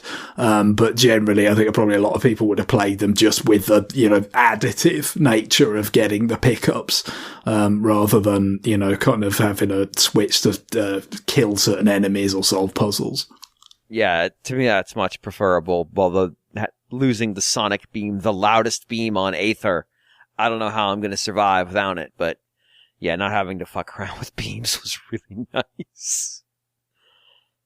Alright, I think we've covered it to the best of our ability. There's definitely... Yeah, except I found a pretty unhinged part of that TV tropes page, where they talk about Super Mario Brothers. So it has several elements depending on the game and the power-up, but fairly consistently in the spin-offs, the characters tend to prefer, so for Mario, playing with fire, which I assume is the name of a trope, Luigi playing with green fire, blow you away, and shock and awe.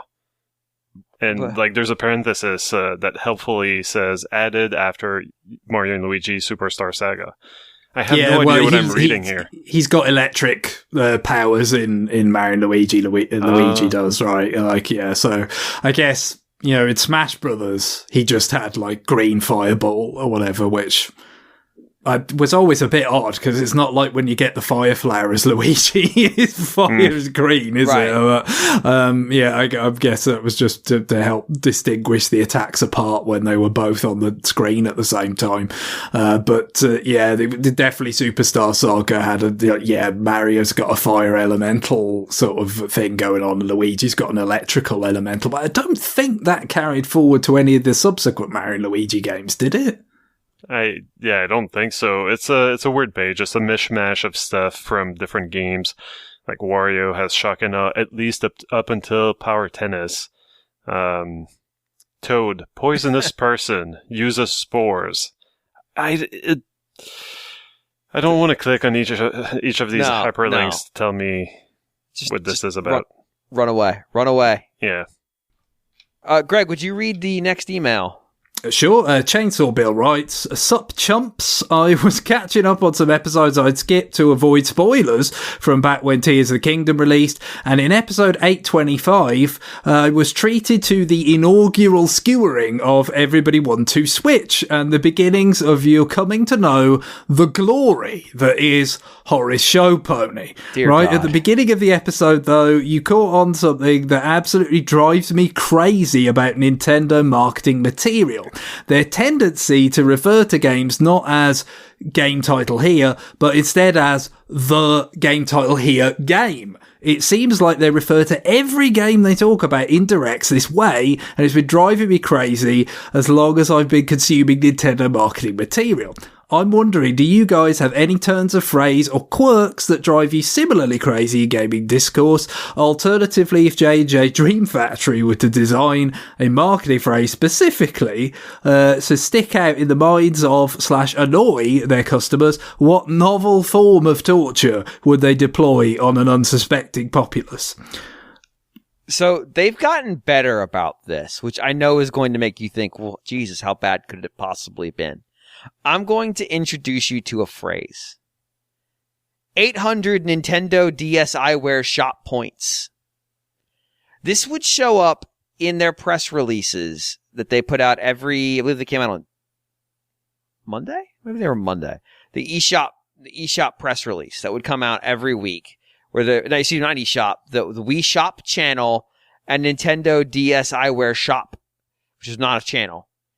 And they would always refer to the points by whatever the nomenclature of the shop they were in, even though you could buy them from the same cards. Because once you put them on your DSiWare shop account, they were no longer eligible to be used on the Wii. You converted them into a currency that was not accepted in the other shop. And so you ended up with this weird, they would say, rather than just say 800 points, they would always use 800 Wii Shop points TM. And so this made reading their press releases from that era absolutely fucking miserable. Because it would just be like, Nintendo Wii Shop TM has new offers on for this summer hot season.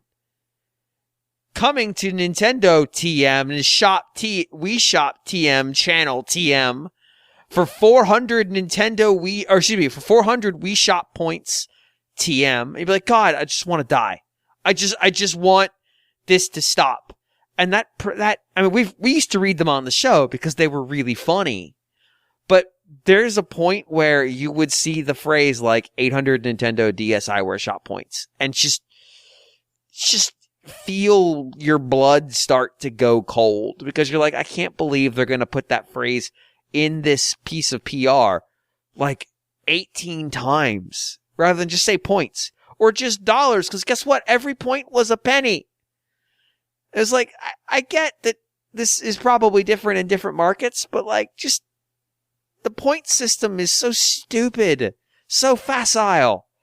You just ended up with it's because nothing was ever it's 742 Wii Shop points because they put They set the price points. Everything was pre-staged. Yeah, that's what we mentioned this a few times. That it was like 200, 500, 800. Like Right. I think pretty much everything. But like there was a rare thing where Shantae was like 1,200 or something. But yeah, but nothing was ever 50.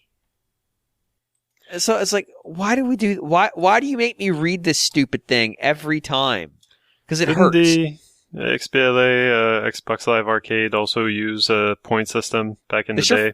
They sure fucking did. Yeah, but the points were not equivalent, right? They were not 1-to-1. They were not 1 I cent. think, and that was, point. I think that was quite calculated as well. It seemed to be what people thought at the time anyway, is that, you know, there was, you know, this effort to sort of just make it seem less cash equivalent, so maybe people would spend it more irresponsibly or something, you know, like it was just a sort of a test to see how people's behavior would go. And so I guess in that sense, you know, if we are to attribute such motivations to Microsoft, the Nintendo scheme at least was a little bit more transparent in terms of, like, you know, because it similarly mapped well to, like, with yen, I guess, in Japan. Yes. It was less so for, like, European currencies and so forth. But, you know, like, at least it felt a bit more upfront of, like, there's not a lot of calculation having to go on in there too. You know, the two biggest markets they're concerned about, America and Japan, people would just be able to kind of immediately know what the cash equivalent was. You could still wonder why we didn't have just, you know, a kind of a cash system, until we got to the eShop, but at least, it felt like there was a little less deliberate kind of obfuscation, if you like, or, you know, the compared to the Microsoft system.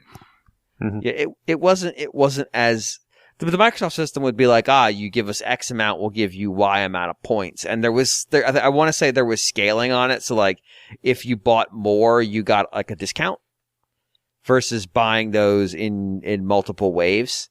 I'm going through old Nintendo download press releases because, like, I want to go find some examples of the dumb bullshit they did. Like, but we could talk about things like how they wanted to manage brand. Nintendo has a style guide that they want you to follow, although they haven't been as involved in it lately. Well, it just not having two, like, systems helps, doesn't it? You know, like, because it's always it always would sort of, you know, kind of it tickle me, you know, back in the day when you had the two platforms at once, you know, so we have Wii and DS, right? Right. So it'd be like people would routinely sort of append Nintendo to Wii, which was not in the style guide, right? Wii was just Wii, right? Oh, it was explicit that you don't do it. But on the other hand, the DS was not DS. It was Nintendo DS and indeed Nintendo 3DS, and also that was always, it was just like they couldn't really complain when people did the reverse thing, because it's also, like, well, that is how you treat the other platform, you know, in either case. So it's just like they were kind of setting themselves up for people not to follow the style guides because they weren't consistent. Also, Wii is singular and plural, so it's never Wii's. There was a line explicitly covering this. Right. Just like you don't get Joy-Cons. That's Joy-Con, I think. Right, yes. It's very odd. And all right, here's a good example. I have found the press release from 2010. Fighters History Dynamite. Original platform, Neo Geo. Publisher, D4 Enterprises. Players, 1 to 2. ESRB rating, T14. Mild blood violence. Price, 900 Wii points. No trademarks. Then I go down a little bit. GG Series Z.1. Publisher, Genterprises Inc. Players, 1. ESRB rating, E everyone. Mild fantasy violence. Price, 200 Nintendo DSi points trademark. Why did they trademark Nintendo DSi points, but Wii points isn't trademarked? Well, nobody knows. No one will ever know. It's like, that seems really banal, but it's one of those things where when you see it every week, like 8 times in a row, it just gets into your brain and you never get it out. This is a 2010 press release. It will never leave. That's 13 years ago, at least. It's going to be there forever. And they did this to me. And like, I will never forgive them. But there is always like, for me, it's not so much like what phrases do they use. It's like how they write their press releases. There's always this weird energy to them where it's almost like we have to be super like, get into the fun this week on Switch. And it's like, the fuck off. Calm down. Calm the fuck down. How many espressos did you have today? Why are you like this? And they've been doing this for so long. Like, just I don't need a fucking preamble to your press release. The old download one used to be miserable about this because there'd be like a stupid narrative they would concoct from the games before they rolled into it. This week it's all about summertime hijinks. And it would be like 4 games that are vaguely, you could like, the sun is mentioned in one of the, get out into the sun with monster trucks. Summertime fun is here. It's like, what the fuck are you doing? Are you on drugs? You have to tell me if you're on drugs. It's like, even when it's normal stuff, even when it's a press release that's like comes out now and you're like, yeah, that's just a normal press release. Everything's fine. It'll start with like, just other companies don't do this is my takeaway. Like, I read other press releases. They don't do this. This is a unique Nintendo phenomenon where they're just like, let me come at you with this like aggressive sense of, hi, we're here to talk about how this cool thing is happening. Like, here's one from their Christmas time. Nothing helps the holiday travels go by in a flash like having your Nintendo Switch system with just the right game, parenthetical, or games on hand. But how to choose when the wide library of Nintendo Switch games looks so fun? ? Simply follow the attached quiz and let us know how you're traveling with your Nintendo Switch system. : Are you looking for thrills and excitement, or maybe you're relaxing and unwinding is more your style? Just zip down the path that matches your IRL, parenthetical, or simply looks most appealing to you, end parenthetical. And you'll have the game discovery waiting for you at the bottom of the trail. Of course, trails are meant to be traveled more than once, M-, not N-, and your path you choose on this quiz will lead to something fun for you to discover! ! Even though it's not an exclamation. Have multiple Nintendo Switch owners in your life? ? Then get them to take the quiz too. And buy the whole squad. And your whole squad will be decked out with game wrecks for the friendly highways, byways, and skies you're coasting through.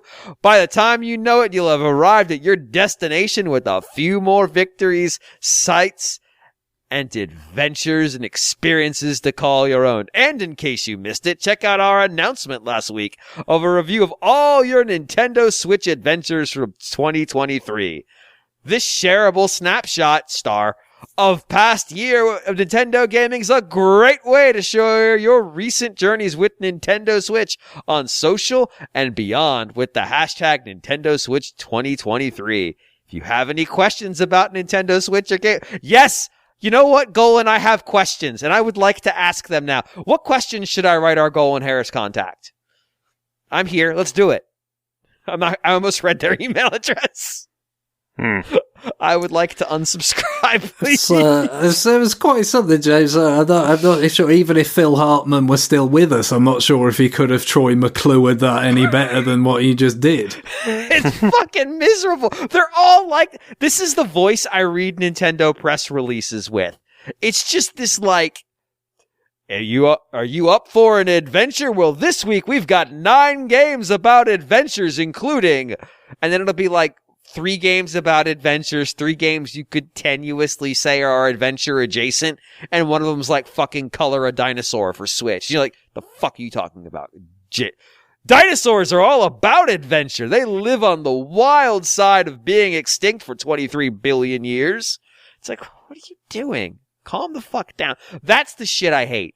This like weird quasi-excitement that's clearly not real. So literally, this whole multi-paragraph thing is literally just a bracket that starts with, do you want excitement or do you want to relax? And if you say you want excitement, who are you spending the holidays with? Friends and family, which has a star next to it. What could possibly be the star for family?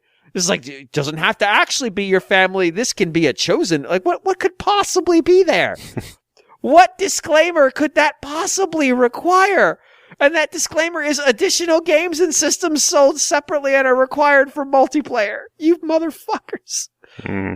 Your choices are Mario Kart 8 or Super Mario Brothers Wonder. What? So if you pick friends/family, you get 2 choices, which it'd be like, well, why isn't it not? Okay, whatever. But then if you pick me time ! You get Breath of the Wild and Super Mario RPG. But if you want to relax, what kind of friends would you like to make along the way? None. I want to relax. Friends are stressful. But no, your choices are Neighborly, which gets you Animal Crossing, Powerful, which gets you Pokemon, or Loyal, which gets you Pikmin 4. I don't think of Pikmin 4 and go, this relaxing game, Pikmin 4. Pikmin 4 is like, oh god, all my soldiers are being eaten. That's bad. It's more relaxing than other Pikmin games, but that's about as far as I'm willing to go. Yeah. What friends do you want to make along the way? The ones I can send to their death.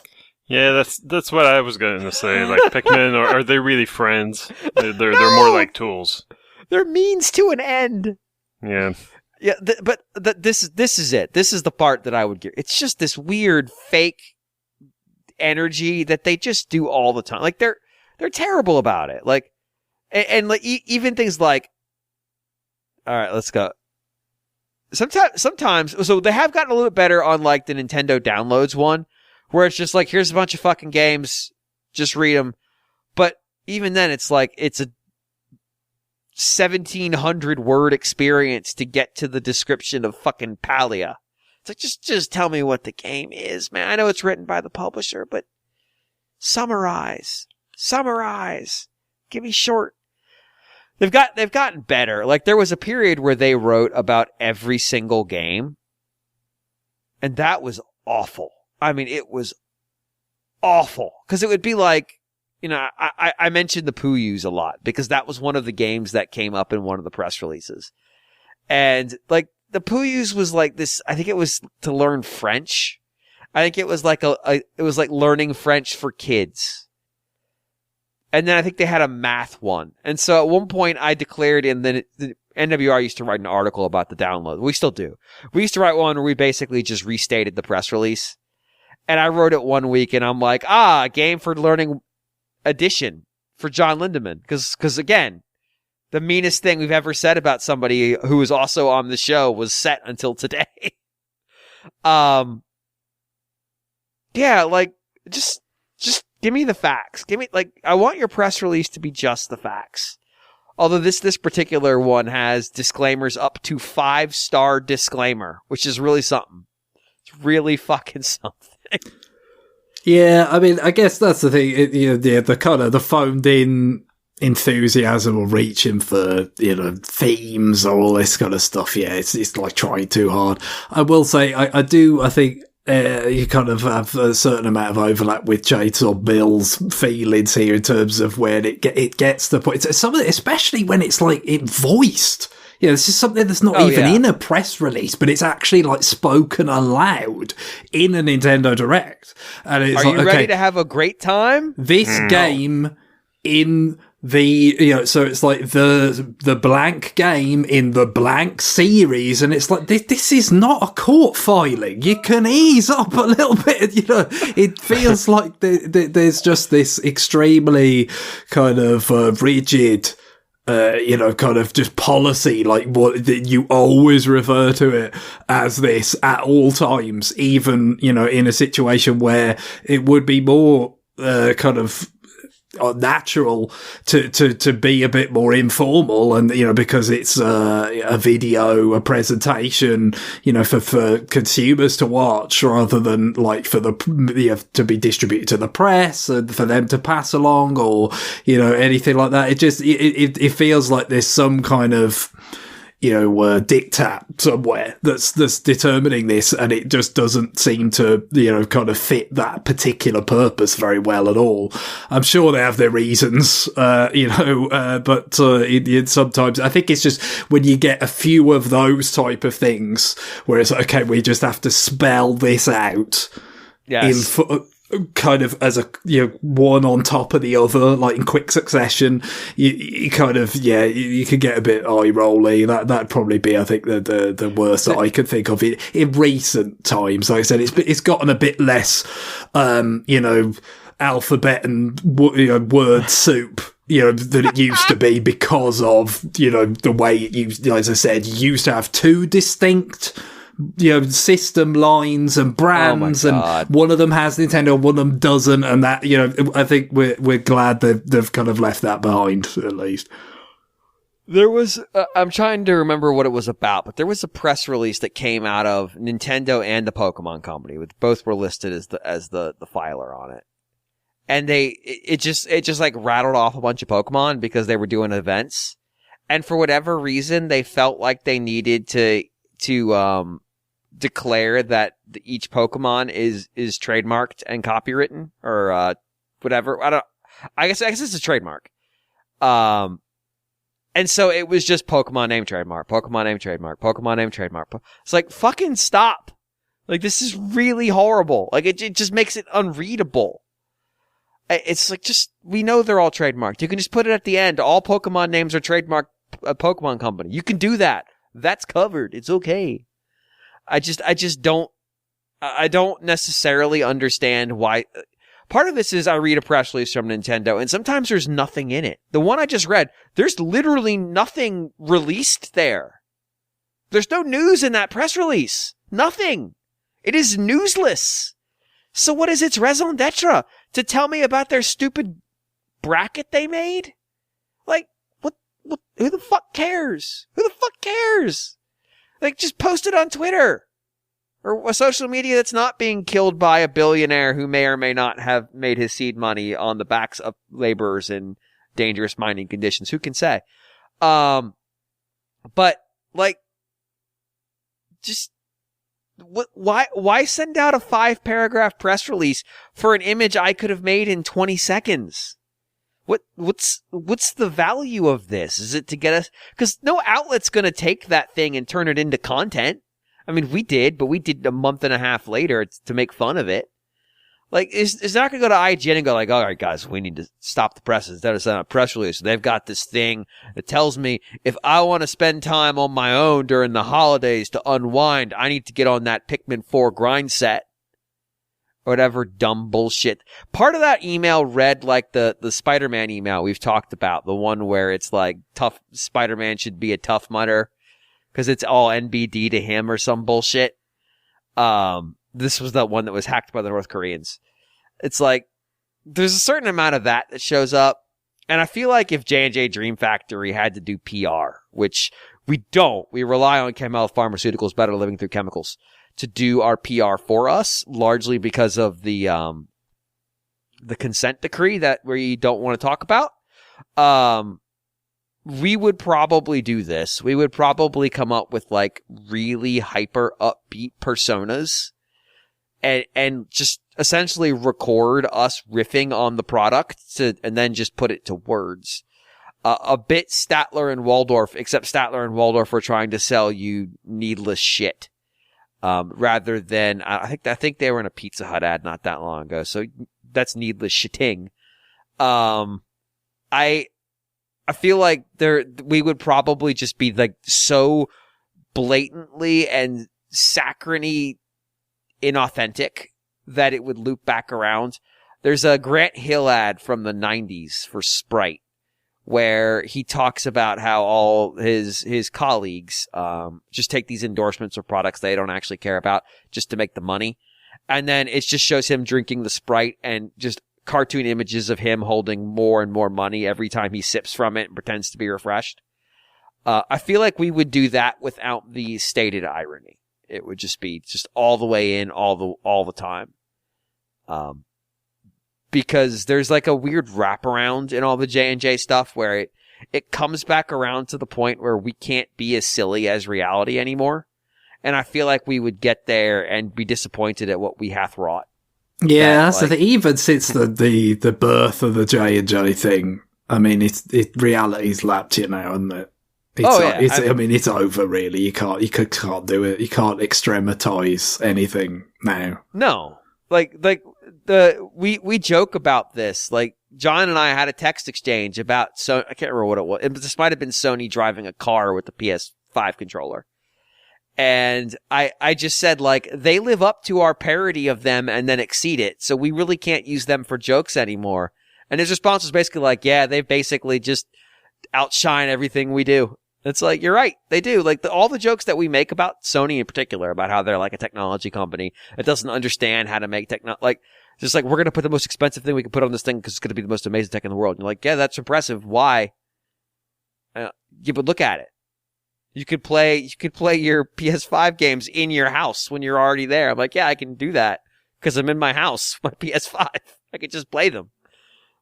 But yeah, Nintendo's is really all about this like weird insistence on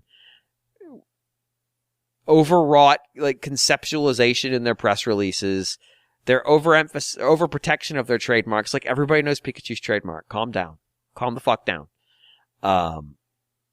They also tend to like do weird bolding and stuff. We'll put in there bold it multiple times. But yeah, the directs really, since they've started having them basically be 90% voiceover. Like, there was one for the last time they showed Advance Wars. It'd be like, get in the tank and have a great time. It's like, what the fuck? Dude, what the fuck? It's Advance Wars, calm down. Like, take it down a notch. Like, at least give us some solemnness when you talk about Advance Wars. It's time to go to war. Like, just take it down. Bring it down. Like, you don't need to be hopped up the whole way. You're saving that for Days of Ruin reboot camp. That's right. Do you want to see what real pain is? Advance Wars, Days of Ruin. It's like, no, actually, I can see real pain just turning on the TV. I'm good. I can see it. Yeah, the weird, they need more variety. They need to present a larger emotional range. I want to hear someone on the verge of tears when they're talking about, the remake of, Hotel Dusk that we're never going to get. Yeah, the direct voice does have a few different sort of intonations. It will just like, something ostensibly spooky, so it gets a little lower, a little more hushed, and then immediately goes straight back up again. That's right. Whee! The whiplash is quite nice sometimes, because they can be quite rapid fire, when they're fitting things in a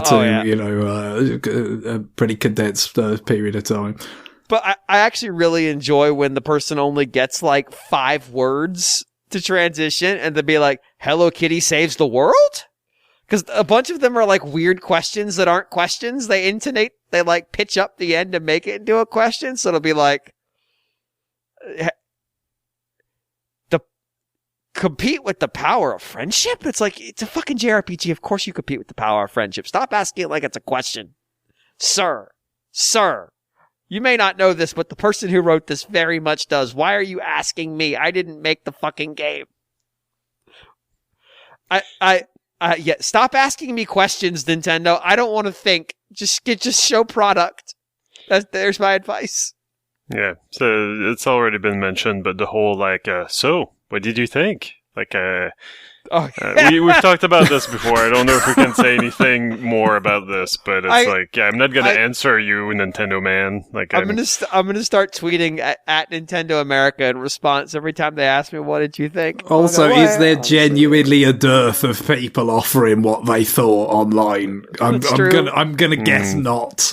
just to guess. Twitter as a platform is losing membership hand over fist, but there was a period of time where one of my favorite activities was just going and looking at responses to Nintendo of America's tweets. And just how 90% of them were either like, oh, I'm so excited, or some fucking complete non sequitur that has nothing to do with any goddamn thing. Usually something to do with Smash, right? It's just like, yeah. But yes.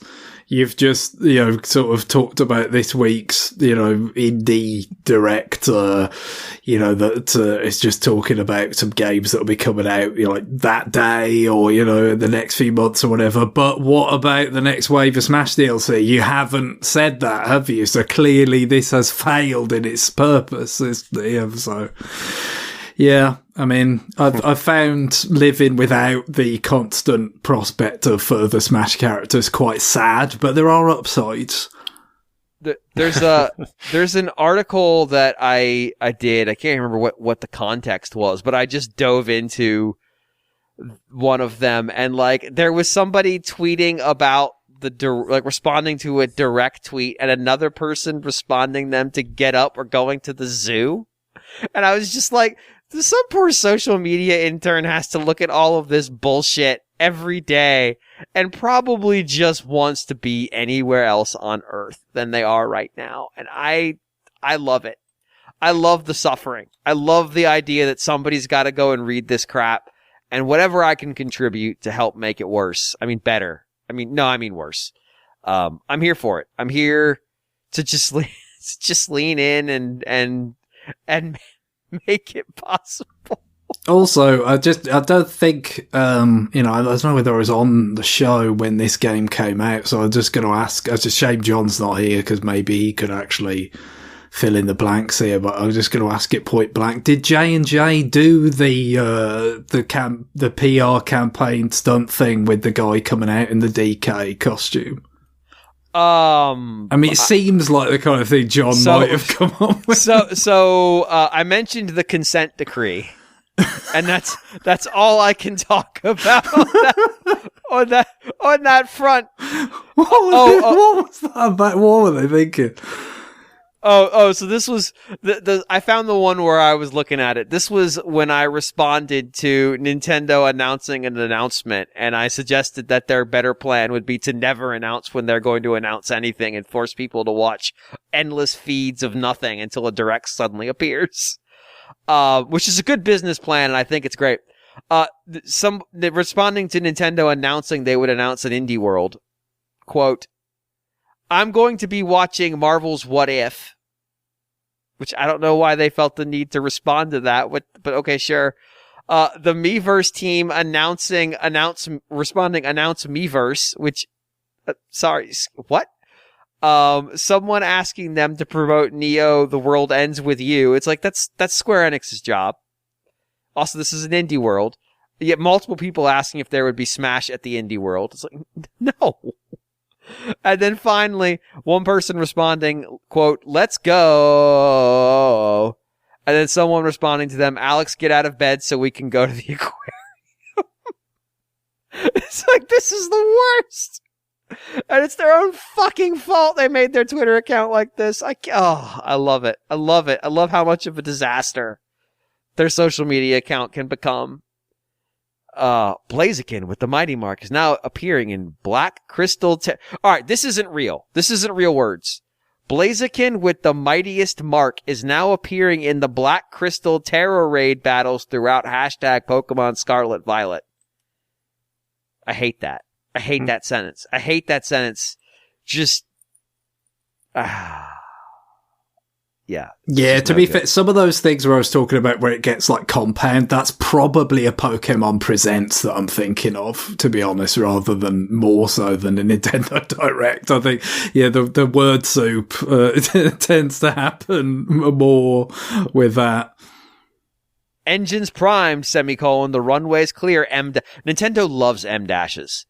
It's time to fly once again. Ace Combat 7 Skies Unknown soars on to hashtag Nintendo Switch July 11th.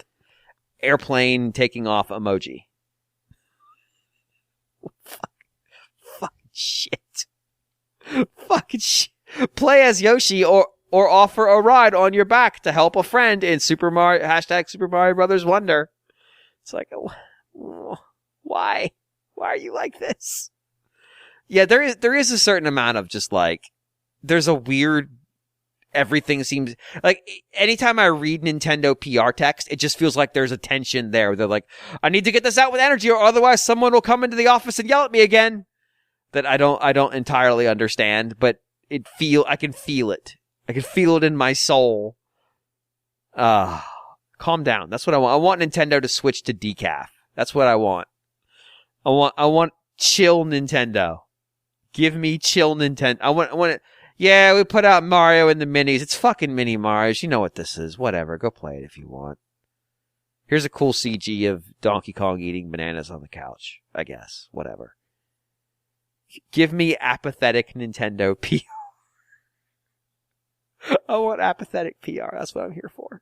That's honestly what J&J Dream Factory would be, because John and I'd be so fucking tired of this shit. By 2024, we'd be like, we put out a new game, it's kind of crap, but you can play it. Here's its name. Later. Lord. Yeah, I don't really notice anything like that. Like, I don't read PR from Nintendo all that much, to be honest. I don't pay attention to it. But I do sometimes have to translate stuff that has to do with Nintendo, and I kind of wish that they had a guide for me to follow, because I have to go check every time how they call certain things, and it's not like they don't do the insert game title here game thing in French. They do, you know? Oh no. So that's fun. I wish but they I don't, like, I'm not being watched, like, I'm not being told, like, you have to do this. So I guess it doesn't apply to me. They don't extend to retailers the same kind of they don't set rules as tight for retailers as they do for publications, it seems. I wish they translated Joy-Con into whatever the native language was of the market. Like, what would joy be in French? Well, just joie, but... oh, okay, that doesn't work as well. Joy-Con is not... It doesn't sound very good, though. Although, controller is manette, so, joie-man. Joinette. Joinette. It doesn't sound like anything. It's not a good name. No. You should just try sliding that in there. Is this the correct translate? No? Okay. All right. Whatever. All right. Well, that's going to do it for email this week. You can send your emails to rfn@nintendoworldreport.com. I said it slow, so you can get your opportunity to write it down, so you can pay your email tax to this show. And on that, I'm going to wrap this show up. Greg, what is our music to close out this week? Well, on the 21st, which should be right around when this episode is published, it will be the 25th anniversary of the original Super Smash Bros. In Japan. So I think I did something for the 20th 5 years ago. But it's 25th's a big one. The original Smash Brothers was, a huge kind of deal. Well, I didn't get it till a few months later. It was probably I got the Japanese version, but by the time I got it, I think it was pretty close to the American version coming out in April, I want to say, of 99.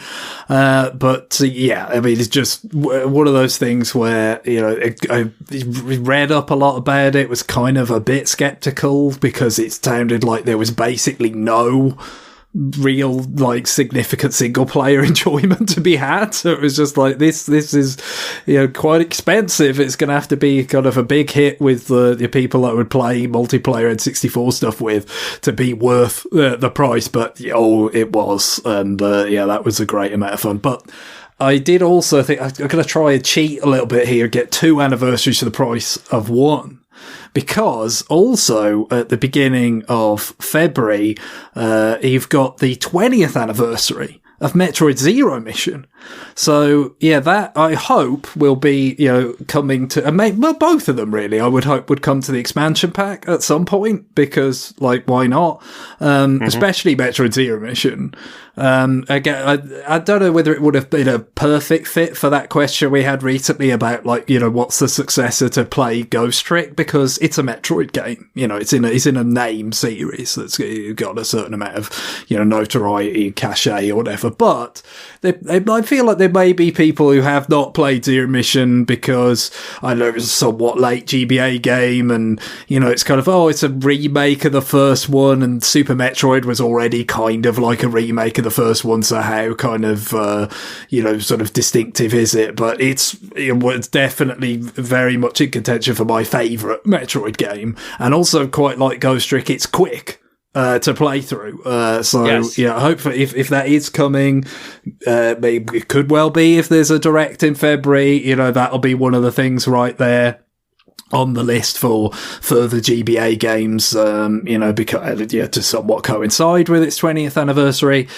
So I definitely would advise people who haven't played it before, when they get the chance, to check that out. And then the N64 Smash Brothers thing is a little bit murkier, like what the problem would be there, but for some reason it isn't always kind of as re-released as you might expect, considering it's before they started doing third-party characters or anything like that. But hopefully you'll make it eventually. But so my way of combining the two is predictably to use the Metroid song from the soundtrack, because of course that's the thing, this is before Smash became this like crazy collection of music of all these different tracks and reorchestrations and all that. No, it was just like, okay, each sort of constituent franchise got a stage pretty much and a song to go with it. But the Planet Zebes song is basically an arrangement of the classic Brinstar theme from the NES game, which of course carries over into Zero Mission, and it's one of the pieces of music I think worked best in 64 Smash Brothers. It's not like I said, anywhere near the kind of fidelity you're going to get later in the series, but it kind of works as a nice upbeat kind of variation of that. But also, like the most powerful system we had Metroid music on at that point was the Super Nintendo. So like, it wasn't competing with CD audio tracks that we had heard before. So no, and obviously it's because it's going back to an NES, because that theme does not come back in Super Metroid. It was unique to NES Metroid, and it kind of it's a very different atmosphere to Super. Super Metroid is really quite atmospheric, whereas this is like very kind of upbeat, triumphant kind of music. So nice fit for closing, and just kind of crazy to think that Smash Brothers is a quarter of a century old now, to tie in with the very beginning of the episode where we was all about Ultimate's 5th anniversary. Oh, all right. Well, on feeling absolutely ancient, it is time for us to go. Bye, everybody. Bye. Bye-bye.